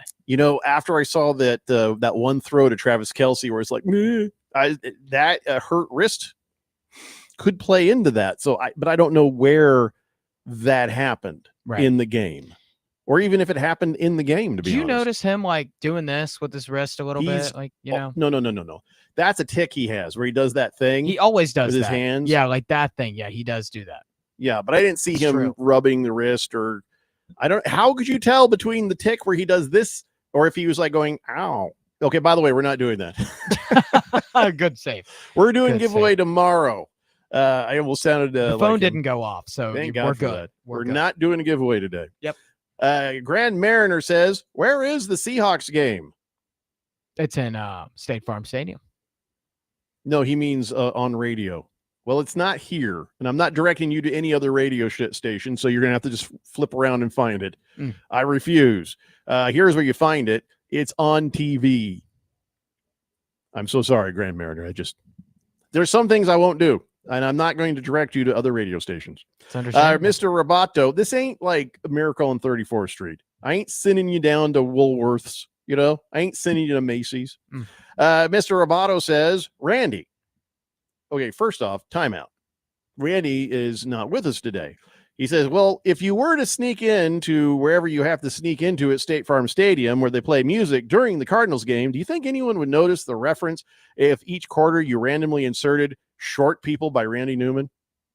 Yeah, I think they'd figure it out pretty quick. Great to see you, by the way, Mr. Roboto. Great to see you.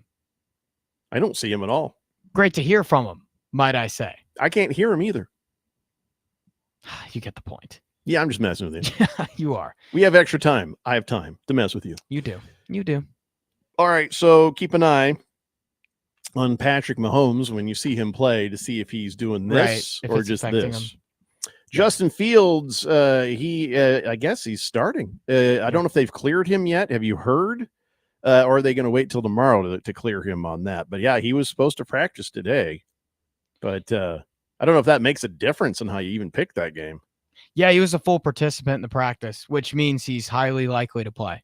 So, I mean, I think he should be all good. And hey, it does not change the pick, though. Are you picking? Let's do that. We haven't done that one since we're talking about Justin Fields. Yeah, let's do it. Let's talk about the Jets versus the Miami Dolphins. It's the other Monday night football game in the dumb doubleheader that overlaps itself. Yeah. So Miami Dolphins at home, 0-3. New York Jets on the road, 0-3. This is the worst game you could possibly watch this weekend. Yeah, the Monday night games are rough. Yeah, they're both kind of rough. Cincinnati and Denver too, and then the Jets and Dolphins. I won't be betting on this game, New York and Miami. I don't necessarily have a strong lean, but that Jets secondary has been so concerning. Miami at least showed a little bit of life how they played Buffalo. You notice I didn't ask if I should play Tyreek Hill this week, right? I'm absolutely playing Tyreek Hill this week. Yeah, you should. I mean, that secondary. Sauce Gardner, he had a not great penalty towards the end of the game against Tampa last week, which controversial call, albeit, but it did cost him the game. This secondary of the Jets have just been lesser than expected, and Miami's secondary has been as bad as everyone expected. There's a lot of new guys. I'll take the Jets. They've shown a little bit more life than Miami has. They played Tampa really close. Week 1, they should have beaten Pittsburgh. If it weren't for Garrett Wilson, dropping a ball on 4th down, it was a heck of a play by Jalen Ramsey. The Jets would be 1-2 right now. So I'll take the Jets, but I am not betting on that game. I'm taking the Dolphins. It's at home. Everything you said about the secondary, and it's just going to be a whole lot of passing. If you got a running back for the Dolphins, that could be a concern. I don't know if they're going to play a complete game or if they're just going to go after that secondary, like you mentioned. Yeah. So, but yeah, I'll take the Dolphins on that one. You don't feel good about either. No, you don't feel good about either pick. I don't feel good these are about two that game at teams all. that could very well lose, and both of them could lose that night. Hey, nobody could win. It could be a tie. Could be a tie. Yeah. The worst tie ever. 0-0 game. Swave Dave says, I think the Mahomes wrist thing is a ploy by Andy Reid so that the Could be. defense will try to blitz him more. That's the last thing they want. I don't think they're going to try to blitz Mahomes more. I mean, I think a lot of teams right now believe that they can handle this running game without having to bring a lot of people. A lot of teams believe they can the secondary can handle themselves without having to bring a lot of people. I mean, Kansas City not only is struggling in the receiving core, but they were like bottom 5 in the league last year in yards per carry. That run game hasn't seemed to pick up itself either. A lot of issues with this team. I don't think they're going to blitz and change things up. 888-368-1580. So Baker Mayfield, you got to love his gravitas. He's like, hey, I heard the Eagles came to town a day early to acclimate to our heat and humidity. It ain't going to help. No. And he's right. One day is not enough. Going out there and practicing in that heat and goo does not help you in the game you're about to play. There's no acclimating to that sort of weather. No. There's no acclimating to the heat in Phoenix. No, there's no. Add humidity, it's even worse. Oh my gosh, yeah. Yeah, it doesn't get as hot degrees-wise in Tampa, but that humidity is going to kill you. It's like you feel 10 pounds heavier. That's how I would describe Take a shower, walk outside, and be like, "Whoop, I'm going back. I'm going back Forget inside. it. Mhm. Forget the whole thing. No point I'm in just taking going to a go to shower sleep there." now." Yep. But he respects the defense of the Eagles. He's not trying to talk crap, but he's just like, listen, the advantage for us is we live in Tampa. Right. They're not used to it. He says, I know there's already been stories that broke about them coming to town early. I says, I don't think that helps. One day doesn't get you acclimated to this humidity. In fact, I think it makes them think about it more when they get down here earlier. Yeah, I'd rather come in there fresh and then just deal with it on day one. Come in fresh, deal with it in day one. But now you've come in early. And what happens when you're in heat? You get tired. And the heat and humidity is going to suck the life out of you. So now you don't even have a fresh body to start the game. You're already behind the 8 ball. Huge mistake by the Eagles. And Philly's, not sure if you've gotten a chance to watch them extensively, but Philly's 3-0. They're like 3 plays away from being 0-3. It's not a really pretty 3-0. And I'll just share this. Only in Philadelphia will they get booed after being 2-0 and being the world champions. Only in Philly would that ever happen. But yeah, the Eagles it hasn't been pretty for them. So they this know their game, ball. Yeah, and Tampa Bay, hey, look, they've had a good season so far, but they almost lost to Houston. Mm-hmm. So, there's a lot of outcomes with this game. It's a little more unpredictable than people are saying, Jeffrey. Well, I've got this one. Do I have this one marked? I think I have this one marked as an interesting matchup, actually. In fact, that might be the game I watch in the morning. Yeah, I've got this one marked. So who do you have in Tampa Bay hosting the Eagles? Personally, I just feel like the Eagles will overrun Tampa Bay. But like you said, they're 3 plays away from being 0-3. So what say ye, Harris? Yeah, a lot of people say the curse of the 2,000-yard season. You know about that? After 2,000 yards, players just seem to decline. Well, have you seen Saquon this year? He's averaging 3.3 yards per carry, 58 for 194 on the season. I wonder why Philly isn't able to run the ball as cleanly. I still think they're able to win this game. Now, you could tell Lane Johnson, the right tackle, was missing in that game last week. You don't think Saquon might just be slowing down a little? You're ready to put it on the O-line? I think I'm not going to put it on the O-line, but I think Lane Johnson is really, really important for if he's going to play or not. I believe that he's going to play.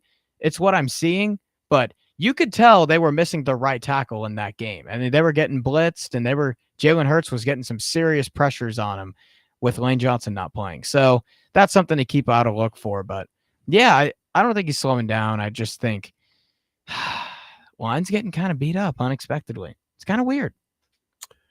Let's see. Let's do the other pick too. Baltimore Ravens visiting the Kansas City Chiefs. I got the Ravens on this one, and this was a tough one to pick, and I'm not sure that I'm solid on that. I kind of feel like the Ravens are coming out pissed. Well, after that last game, they're going to want to take somebody else apart. Now, the Chiefs' defense is good. It's not what it used to be, but it's good. Yeah. The Chiefs' offense, I don't know if it's up to the Baltimore's defense. So I feel like, at least at this moment, this is Baltimore's game to win or lose. I feel like they'll be in complete control of the contest.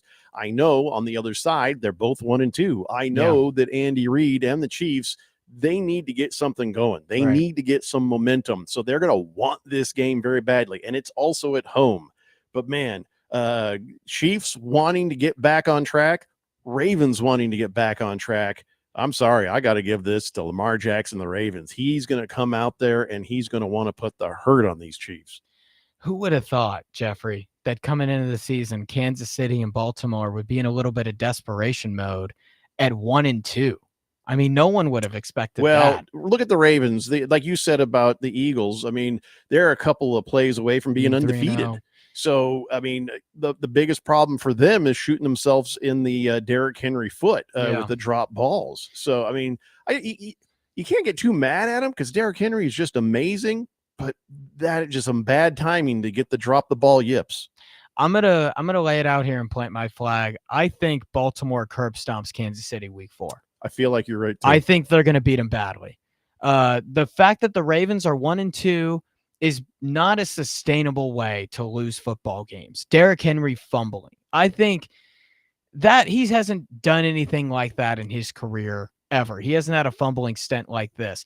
He has about 8+ years of being so reliable and carrying the football to show you that they can turn it around. And all that it takes is the Derrick Henry fumbling woes. For Kansas City to turn it around, I think you need a plethora of different receivers.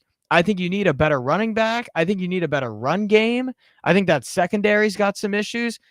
Baltimore doesn't have that. I think the Ravens blow them out pretty badly. And Kansas City's 1-3, man. I think that happens. I thought you were going to give me guff when I said that the Baltimore Ravens will be firmly in control of this contest. Well, I guess we're on the same page. Because, I think it's bad. Yeah, it's about to get ugly for them Chiefs. Yeah. Another game. I'm not sure if this is a good game or not. Vegas versus Chicago. Raiders hosting the Bears. Where do you even go? I mean, first off, when you're looking at the 0-3 Dolphins and the 0-3 Jets, that's like a crap bowl, but it's on the radio. So you're like, we got to talk about it. Right. Raiders and Bears. Caleb Williams. I don't know what the hell's going on there. In Vegas, I don't know what the hell's going on there. What the hell's going on, Harris?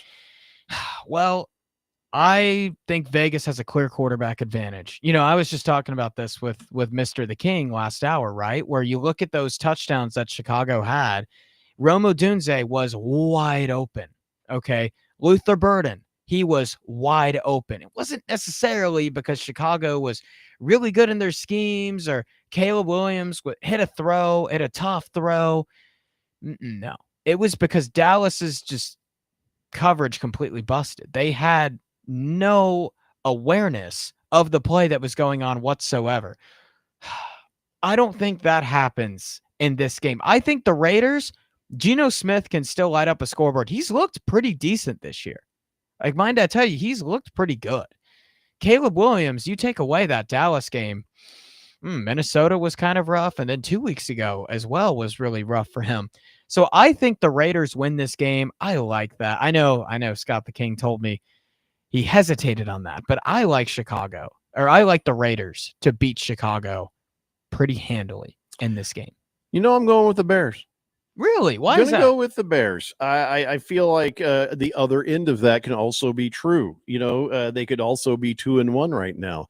There's been moments. I mean, more moments where the Bears have looked good than the Vikings. You know, with JJ McCarthy. You know, there's been more moments, and then it's like they seem to be their own worst enemy, right? Yeah. But I feel like that they can put it together and get it done. This coach, I believe in this coach. I think that, and listen, Pete Carroll was a great coach, but I just don't think they have the personnel on the Raiders to fully realize what Pete Carroll is trying to do yet. Right. And in this circumstance, I don't know. I got a nagging feeling about this one. This one is maybe a lot more from the gut. So I'm taking the Bears. You know what's interesting? I didn't expect this coming into the year. Raiders have been really bad running the ball. They're like bottom of the league in yards per carry. Yeah, thanks a lot, Ashton Genty, who I drafted. Well done. He's under 3 per carry to start out the season. I mean, what better, time to get on track than I should have got Bears scared of him. defense. Oh, he was unreal. Hey, he's going to get a lion's share of carries next week too. My goodness. Listen, it's just the way it goes. He's a rookie. He started out with a pretty good game, right? Right. His first game with a touchdown and a few yards on the ground, a few catches, but then he just is continually as far as production gotten worse. And I'm a little worried about that pick. Yeah, a little bit. I think he's going to improve as the year goes on, but it's definitely not something anyone was expecting. By the way, how are the Bears against the run? Not great. Well, then Ashton Jeanty might get some good numbers this weekend. Yeah, this is a huge opportunity for them. If he's playing. It's Swift that's got hurt. Okay. Yeah. All right. Listen, we got to take a break. We got just 2 more picks to do, and then we got a bunch of other random football and sports stuff to talk about. It's the Daily Blender here on 1580, The Fanatic. A tool for people to connect with the universe and begin to understand it. Get our free app and listen to the Daily Blender everywhere you go at 1580thefanatic.com. Actual price will depend on product and subscription plan. Featured products are compounded drug products, which the FDA does not approve or verify for safety, effectiveness, or quality. Prescription products require an online consultation with a healthcare provider who will determine if appropriate. See website for details, restrictions, and important safety information. Want to boost in and out of the bedroom? Hims has you covered. Introducing a new 2-in-1 approach to level up your game. Tadalafil for better bedroom performance and zinc for testosterone support. Turn things all the way up and find affordable treatment options at up to 95% less than brand names at hims.com/joy. That's hims.com/joy. 1580 The Fanatic is giving you the chance to experience Innings Festival with performances by Blink 182, 21 Pilots, Mumford & Sons, Cage the Elephant, Sublime, and many more. February 20th through the 22nd at Tempe Beach Park. Listen for this sound to win your way in. Ow! Ow! Ow! On the Daily Blender, weekdays 3 till 6. You can also score your own tickets now at inningsfestival.com/innings. Innings Festival, February 20th through the 22nd, Tempe Beach Park. Home title theft. It's on the rise and it's devastating if it happens to you. Listen to the alarming words of an actual home title thief. I don't need to know your date of birth and social security number. All I have to do is go to public records, create a document, and file that document. And then I can borrow against the house or sell the house. You may have no clue until you find out that your house has been sold or till several loans or several banks are foreclosing on you. For pennies a day, Home Title Lock puts a virtual barrier of protection around your home's title with 24/7. Forgot something inside or picking up food from the store? Never leave a child in a car. In Arizona, heat stroke can happen in seconds. Temperatures can rise 20 degrees in just 10 minutes, making a vehicle dangerously hot. Heat stroke can happen even in the shade or when it's below 60 degrees outside. Once you park, always remember to stop, look, and lock. Visit heatstroke.az.gov to learn more. This message is sponsored by the Governor's Office of Highway Safety. 2025 NASCAR Championship Weekend. October 31st through November 2nd. Experience the thrill of NASCAR racing at Phoenix Raceway. October 31st, it's the NASCAR Craftsman Truck Series Championship. November 1st, it's the NASCAR Xfinity Series Championship. And it all culminates with the NASCAR Cup Series Championship on Sunday, November 2nd. This event will sell out. Go to PhoenixRaceway.com for more. Don't miss the NASCAR Championship Weekend at Phoenix Raceway. Get your tickets now. I'm an Arizona truck driver. I deliver food, medicine, supplies, and hope. And during times of crisis, I support our communities. But every day I see people putting lives and families at risk. Distracted driving is deadly, period. Be aware, be safe, and visit sharetheroadaz.com and find tips on how to drive safely around trucks. This message is sponsored by the Arizona Trucking Association Foundation. Nick Costos breaks down the biggest matchups, checks on the latest line movements, and keeps you up to date with the futures market. You Better You Bet is a show that features the brightest minds in the sports betting world. Interviews from headliners, insights and information on what plays you might want to consider and which ones to steer clear of. You Better You Bet with Nick Costos. Weekdays noon till 3 on Arizona Sports Betting Station, 1580 The Fanatic, and at 1580thefanatic.com.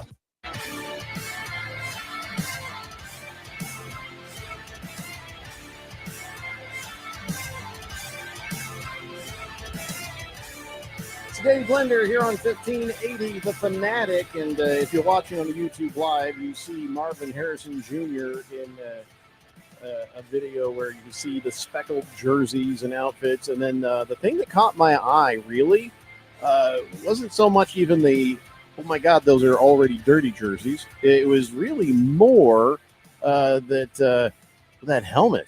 Not a fan of that helmet. There's no color in it. I mean, there's the orange on the beak, but it's like almost like a black and white, but they're using red. You know what I mean? It's like they're like, hey, we could save money printing these if we only use 2 colors. I don't care for these helmets. I like those helmets. I ain't gonna lie. Really? Yeah, I think it's a like nice touch. I like the fully realized version of these helmets, but man, I don't know. Just me. Okay. I like that it works with the state flag. I like the yellow on the beak. You don't with the need it yellow to on the look flag. like that for the state flag. You could have the regular Cardinals logo, and then the state flag is always going to just be awesome. Yeah. Yeah. I just like that it seems like the colors kind of connect there. I like that. Well, I mean, sure. Yeah. The colors connect, but feels like it's unfinished. Like I want to take some crayons and just get in there and just finish it for them. I'll tell you it this, looks though, unfinished. on the outside of the numbers, the outline, it looks pink.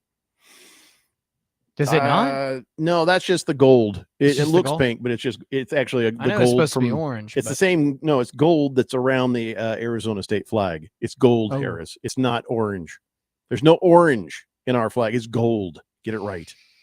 Anyway, let's finish up our picks. There's only 2 more left to go. Yep. Our Harmon Solar NFL fan pick 'em picks. Now let's see. Tennessee's playing the Texans. Want me to get some music for this one, Jeffrey? Oh wait, it's also 0-3 bowl. Wait, Here, I'll get some. We got 2 games where the 0-3 versus 0-3. Jets versus Dolphins. Titans versus Texans. Texans, yeah. 0-3, 0-3, 0-3, 0-3.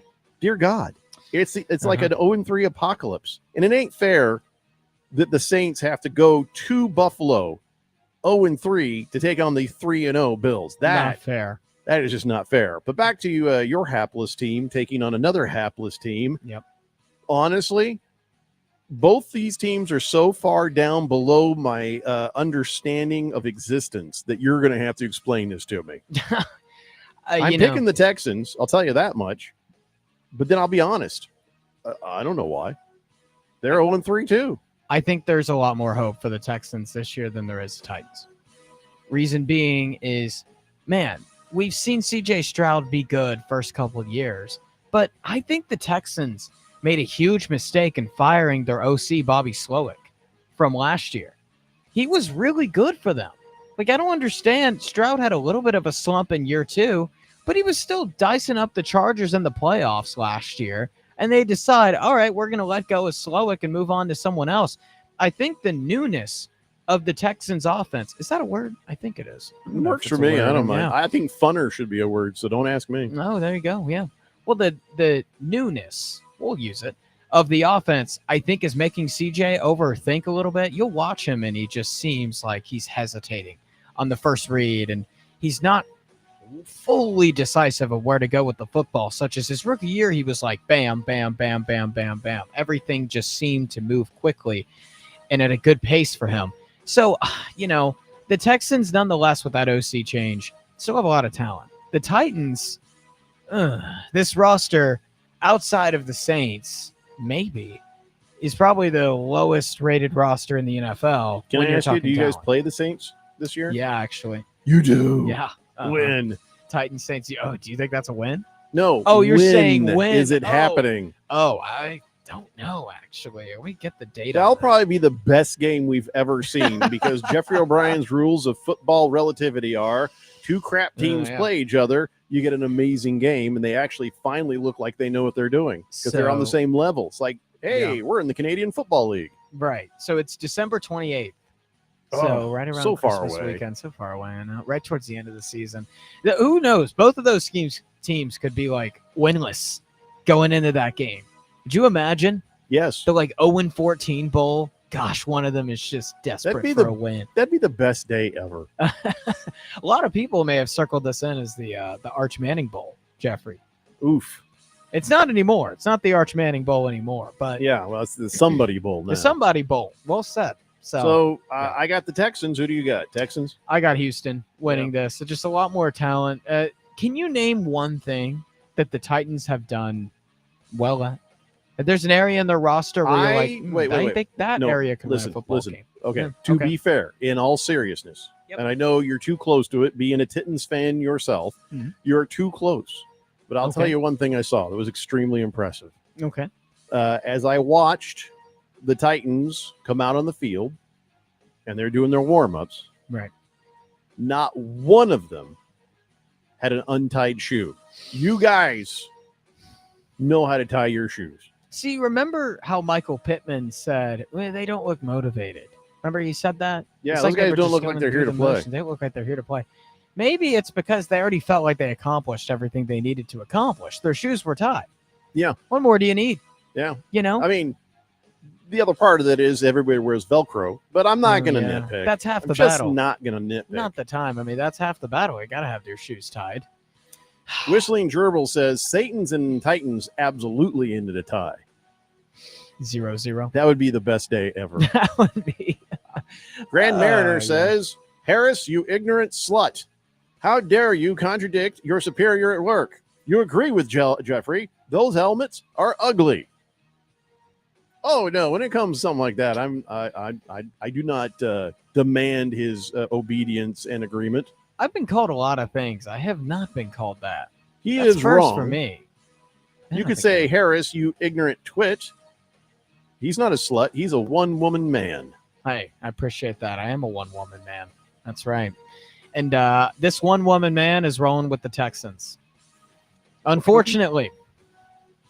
But now on to a real game. Yep. Los Angeles Rams at home against the unbeaten Indianapolis Colts, my boys.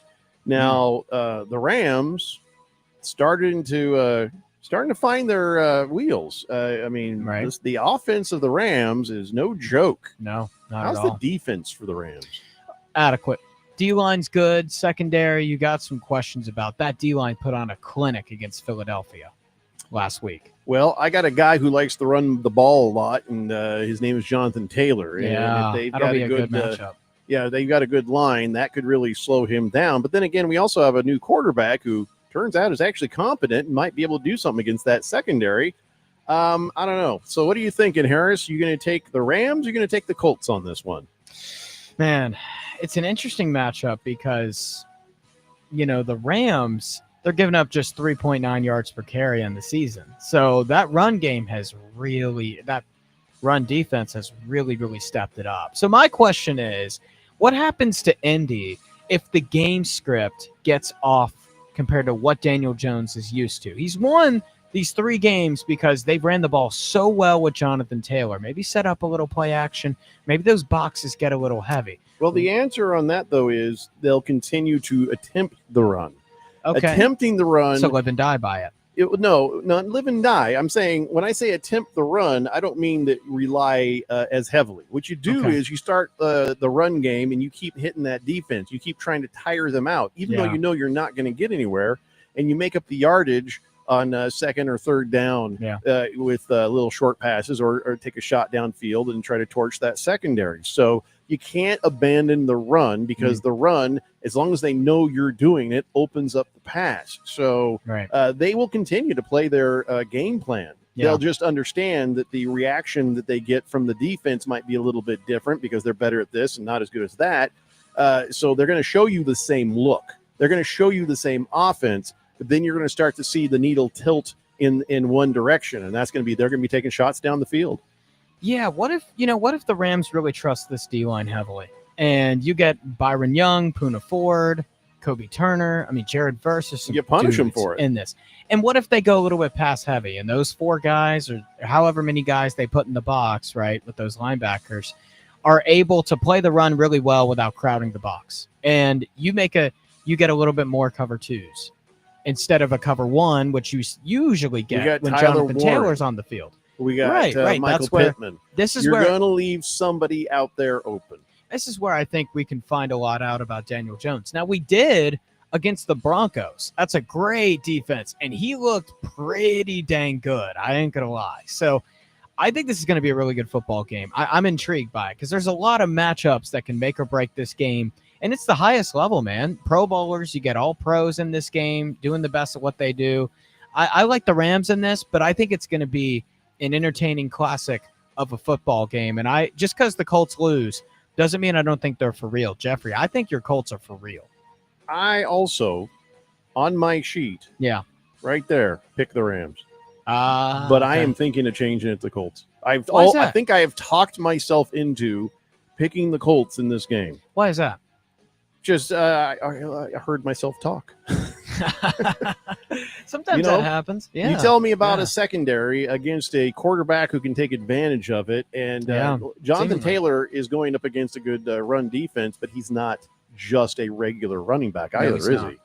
Who have the Rams stopped that is as good as he is? I think I might be changing my pick. I mean, look at what they did to Saquon. In honor of Randy White, I am going to go ahead and take my own Indianapolis Colts because that's what he would do. I'm would do changing that. my pick officially. Isn't he number 1 in the picks contest too? No, we're tied. Oh, that's right. You and Randy are. But I Yeah. say he's number 1 because of how well he did last week. Yeah. I'll give him the edge on me. You know what I mean? Right. And until maybe this week. 888-368-1580. Big George says, oh, boy. He says, Kyler Murray pass to Marvin Harrison Jr. was intercepted. Boy, was that ugly. Uh-oh. Well, at least the score is still 0-0. They're all at half field right now, so I don't know. I'm not watching. I just looked over at the little computer thingy there. Yeah. Yeah. Well, that answers that question. In honor of Randy White, I took the Cardinals 342-8. In reality. Moving on. All right. Here's another thing. Remember the other day, Micah Parsons was saying, hey, I'm going to feel a little bad if I have to sack Dak Prescott. Yes, I'll I do did. it, but I don't want to hurt the guy. Mhm. Kenny Clark is like, I can't wait to plant Jordan Love into the ground. Really? I'm paraphrasing, but he did say he's looking forward to hitting Jordan Love. He says, when you've been somewhere for 9 years, it's hard not to have these emotions, but it is just another game. And it's another game, and I'm definitely going to be amped up, going to be ready to go and prepared to do anything. Got to do in order to help my team win. But yes, it's I'm going to hit him. Going to hit him now. Yep, you get to hit him now. But before I couldn't hit him because in practice you don't hit your own guy. Now I get to hit him. I'm very excited. He says, and it's been a long time coming. It's definitely something I've been thinking about since I got traded here. Oh yeah, I can't wait to hit him. Jordan Love should change his name and move. Uh-oh. Yeah, he needs to change his phone number, move to a different country, change his name. He must have just laughed or smirked in practice, when Kenny Clark couldn't actually hit him. Right. And now he's just like, I can't wait. All that pent-up energy. Usually a lot of QBs, you can't even lay a finger on them or else you're running the Peyton Manning rule, as people call it. But maybe Kenny Clark's just got all that pent-up energy, man. Maybe. Jordan Love will be missed. Christian McCaffrey, by the way, in case you weren't paying attention, had his 12th 10-catch game, and that is the most in NFL history for a running back. Oh, for a running back. Yeah. Wow. So I know Brock Purdy's not in, but I'm sure Brock Purdy passes to him as much as anybody else. So I think that would probably be the same either way. They're leaning a little heavily on him for the check down, aren't they? Yeah, they That are. tells you a story when he's got 12 10-catch games. And they got an interesting game coming up against Jacksonville because, Jeffrey, I don't know. I talked about the drops, with the Cardinals, but who's actually leading the NFL in drops? It's the Jacksonville Jaguars. They have dropped 15 passes this year. 7% of Trevor Lawrence's passes have been dropped. Not completions, passes. Wow. So I don't know if you watch Brian Thomas. I think he has the yips. Which that's the thing, when you just forget to do something that you've been doing for like your whole life. Are you really trying to explain to everybody what the yips are? You think that the people listening don't know the definition of yips? I actually didn't even know what the yips were until like months ago. No. Everybody knows what the yips are. How are you a sports fan your entire life and are you just learning about yips? Never heard anyone call it the yips. Well, here's the thing, Harris. Everybody else knows what the yips are. You don't have to explain it. Know what the yips are. You don't have to explain that or velo or yak. Okay. I won't explain. But my point is to say they've gotten open and Jacksonville's looked pretty decent. But man, San Francisco without Purdy, that's going to be Excuse me. You need Intriguing. to switch your cigarette brand. I do need to do that. Yeah, I do need to do that. 888-368-1580. So Christian McCaffrey, as long as he's healthy, he's a bad man. David Montgomery, here's the thing. When David Montgomery was playing against the Ravens, they were in Baltimore, right? If I remember correctly. I think so. You probably should keep this to yourself. But Yep, he says they were. when he broke off that 72-yard run against the Ravens, he says, yeah, as I'm running down the field, I was looking up at the Jumbotron, and because I knew they were close to me, and he was able to see them and then make his little turn to avoid getting tackled, or else he'd have been tackled a lot sooner. That would have been like a 60-yard run, but he kind of did a little move. And he says, yeah, because I was totally watching him up there basically in the video mirror. Wow. And so if I'm running the AV at a stadium, when they have the ball, I'm not putting a camera on it. Turn it off. Don't give him what he needs. Yeah, turn that thing off. That cost you about 12 more yards. I'm guessing. Wow. I don't know what he started looking at it. Maybe it was even sooner. Cost you a touchdown, you know? And I find that so funny. That Don't is help crazy. you. Don't help the other team by making the AV easy. I never thought that players did that. But now that I think about it, I feel like this is more common than people would think. Things slow down when you're an NFL player. You know what I mean? Time almost starts to kind of, you know, and you can, as you're running, glance up and go, oh, it's like looking in your mirror, rear view mirror of your car. You're like, whoa, like that. You know, so if the screen is in front of the guy running, maybe go little switch there. Yep. Put something else up. Put a fan shot. Yeah. Don't help. Yeah. Oh, I just thought that was funny. That All right, is guys, funny. we got to take a break. When we come back, we got a little more NFL for you. And on this date in Big Georgia sports history, it's the Daily Blender here on 1580 The Fanatic. The Daily Blender is streamed live on YouTube. Search 1580 The Fanatic to watch. Former CIA officer Jason Hansen here. In my line of work, I've seen firsthand how fast the world can change. With rising geopolitical tensions and inflation eating your buying power, it's time to take action. For me, that means gold. And for gold, I exclusively trust Advantage Gold. I urge you to do the same. Call them now at 800-900-8000 for a free gold guide to discover the security that comes with owning precious metals. Again, call 800-900-8000 today. Paid for by Advantage Gold. Performance may vary. Past performance is not indicative of future results. Always consult your financial and tax professional. Lost your health insurance? There are options to help you stay covered.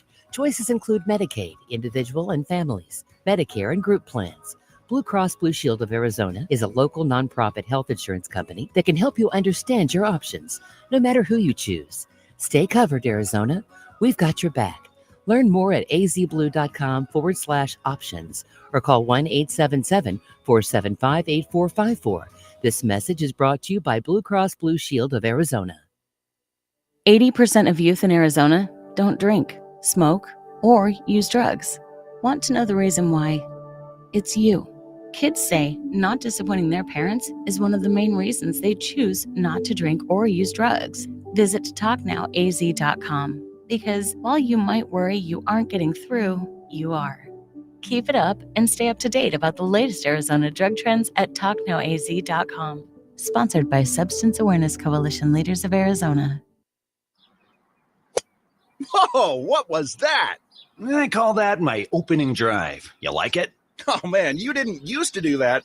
Talk about drive for show. Well, I got a few tips. You got more than tips. You got skills. If you're a golfer, then you know that every year the golf manufacturers release new innovations in golf equipment for longer, more accurate drives, fairway woods, hybrids, and irons, not to mention the latest technology in putters. It costs a small fortune to keep your golf game equipped with the latest golf technology. In many cases, golf equipment manufactured just a couple years ago can be an affordable and upgrade option for your golf game. Tee It Up Again golf shops in the city of Maricopa and Casa Grande have a wide variety of some new and mostly gently used golf equipment at a fraction of the cost of new. Regripping also available while you wait in most cases. Trade-ins available at both locations. Information and location information at teeitupagain.com. That's teeitupagain.com. Locations in Maricopa and Casa Grande.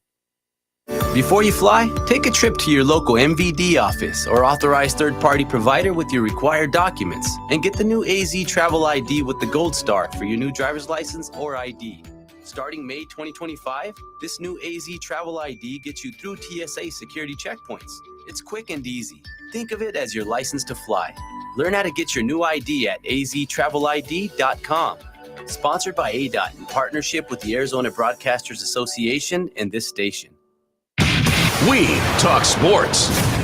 1580 The Fanatic.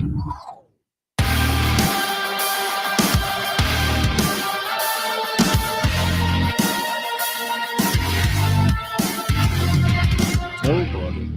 Today's blender here on 1580 The Fanatic. Big George actually looked at the origins, and he says the term yips is believed to have been popularized by Scottish-American golfer Tommy Armour in the 1920s. Armour, who suffered the yips himself, used the term to describe the involuntary jerking motions he experienced while he was putting.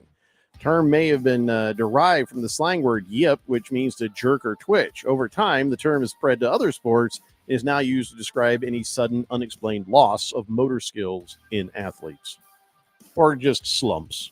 More of a slump. I wonder the science behind that. Like, how it was not science; that was just the origin. Well, I'm saying like the science behind the yips in general. How do you just forget to do something that you've done for years? I mean, it's true; it happens to everybody. How does that happen? I don't think it's a full forgetting. I think it's just. Your body, you get off. It's kind of not quite right. It's not like a complete and absolute like loss. It's just, I don't know. You did it one way all this time, and then you're just, whoops, now I'm doing it this way. Now you got to get back to doing it the other way. I know someone who got the yips playing catcher, and he couldn't throw to second base. Like he just like would miss so severely and like completely forgot, and it hurt his baseball career big time. If they knew the science, but he was really good. You could cure the yips quicker, but sometimes you just got to play and practice through it. That's all you can do. At least, and nothing, do the best you can. That's true. So kickers get the yips probably more than anyone else. But I'll tell you what, there's a couple of kickers who are doing something right, and that is those little knuckleball sort of kicks that they're getting over to, the opposing team on the playoff. You know what I'm talking about? No, what are you talking about?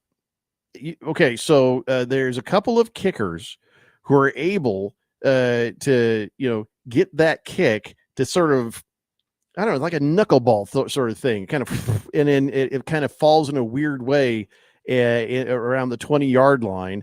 And because of the way the ball is sort of unpredictable, gives the kicking team more time to get downfield and make that tackle, because it'll come at you weird and hit the ground, or even like the guy sitting there going, "Oh, wait, what the hell?" It's kind of, I would say an air squib. It's kind of a hard way to explain it.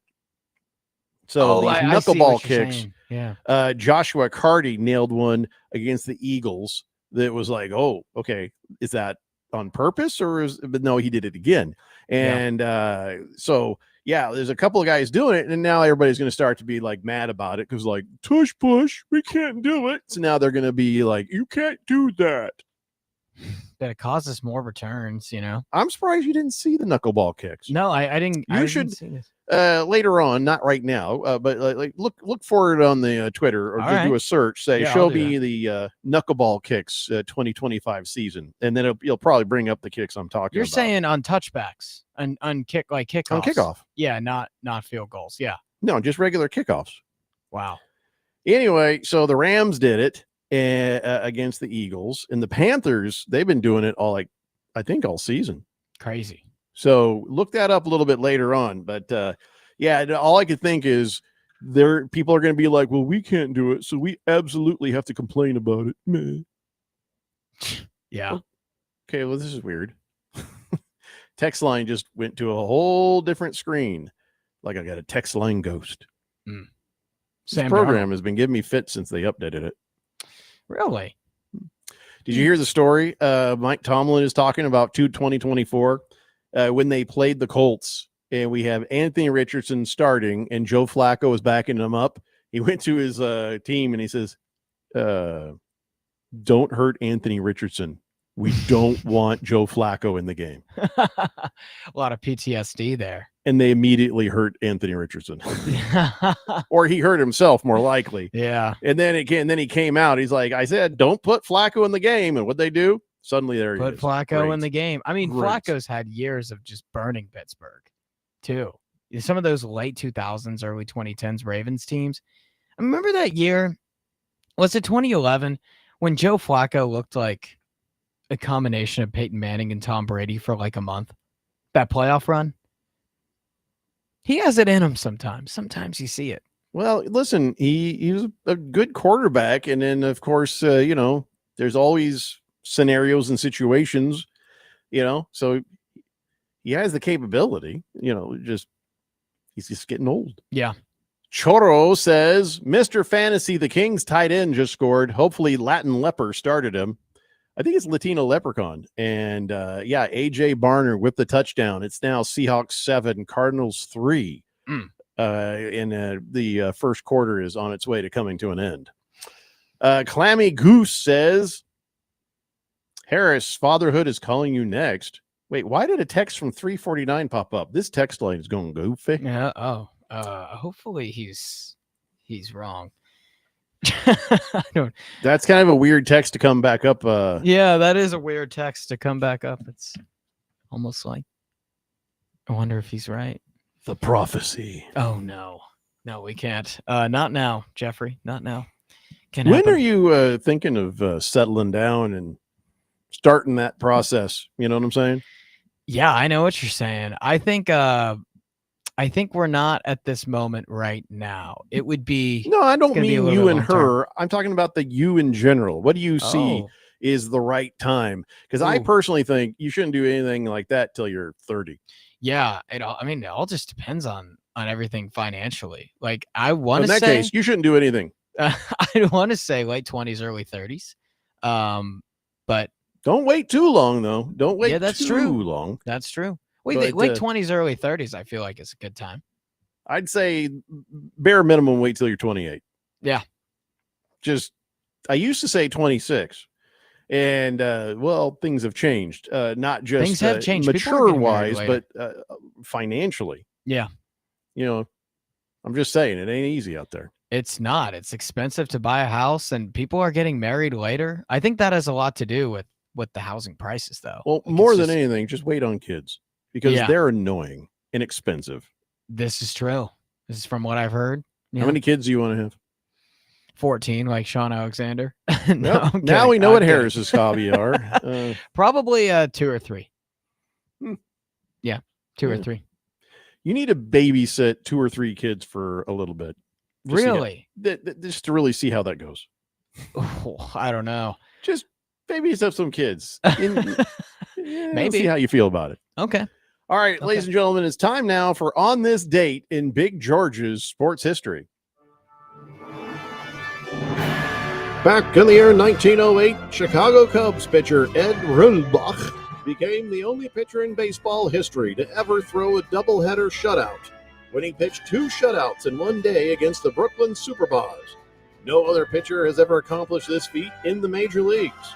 Rulbach was the last surviving Chicago Cub to have played in the 1907 and 1908 World Series. Yeah, he died on the same day as Ty Cobb in 1961. But by the way, Superbas, that was like a way better name than Dodgers.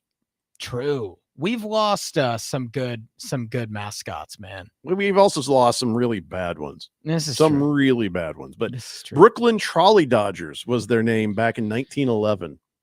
And throwing 2 shutouts in one day, man, that is freaking crazy. Nobody will ever do that again. Nobody, especially when now. Everybody's getting pulled out in the 7th inning. Before at that. least. Yeah, before that. Bandwagoner says, tell him to propose. I proposed to my wife before I graduated college after dating for 2 weeks, had all 5 kids in her 20s. So far, so good, I think. Wow. Listen, I had my first child when I was 23. And, oh, my goodness. That was all right. Pretty good kid there, yeah. And then later at 36, I cranked out a couple more. And I'm just going to tell you right now, I'm tired.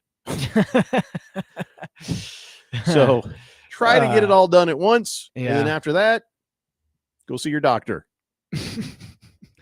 That's Say, good please advice. use the ultra sharp scissors. I don't want to feel this. I can't imagine having a kid at 23 years old. Different time. It was a different time. It is a different time. I can't, like, what was going through? What were you thinking at the time? Like, was it like, Which were you time? excited? mean Were you during the procreation? 23. During the actual birth? I mean, what? During the actual birth. Dear Lord, that's very moist and not what I thought it would be. None of this looks like anything from television. Oh my God, I've given her too many fingers. Now she's squeezing so hard, something's going to get broken. Why is this nurse yelling at me? These are all the things I was thinking in there. And they're like, do you want to cut the umbilical cord? I'm like, yeah. Don't you get paid to do that? I don't think I'm qualified. I don't want anything to do with this. And then they're like, here, you want to hold the baby? No. Give that thing a shower first. Then I'll hold it.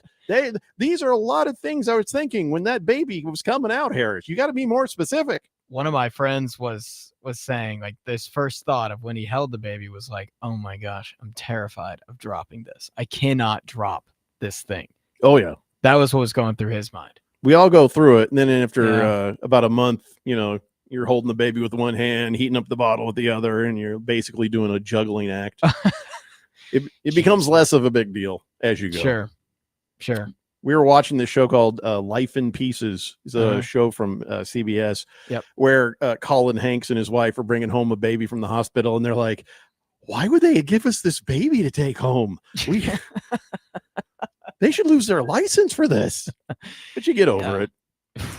Moist One says, I'm a man. I'm 30. Okay, Moist One. Okay, Gundy it up. He says, and I've never felt the touch of a woman. Oh, wow. This just got really awkward. Dang. I mean, nobody's surprised. I didn't want to say it. But yeah, I'm not going to lie to you. You know, I would be really, really, really, really, really intrigued to meet Mrs. Moist One. That woman would be one interesting woman, to say the least. Yeah, I don't think you understand how badly you just wounded the Moist One.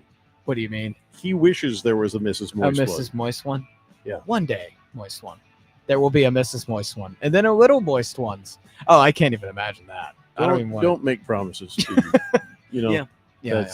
Okay. Okay. All right, guys, that's going to wrap it up for this edition of the Daily Blender. We'll be back in your radios again tomorrow at 3 p.m., and I'm sure we'll have lots to talk about with the Cardinals and everything else. Of course, we'll have Hicks Picks for your college football needs and gambling enjoyment. But right now, everybody have a safe night, and we will see you tomorrow. It's the Daily Blender here on 1580 The Fanatic. Good night. With Progressive's Home Quote Explorer, you can easily find the right home insurance for you, even if it's not with Progressive. But if you don't choose us, then sure,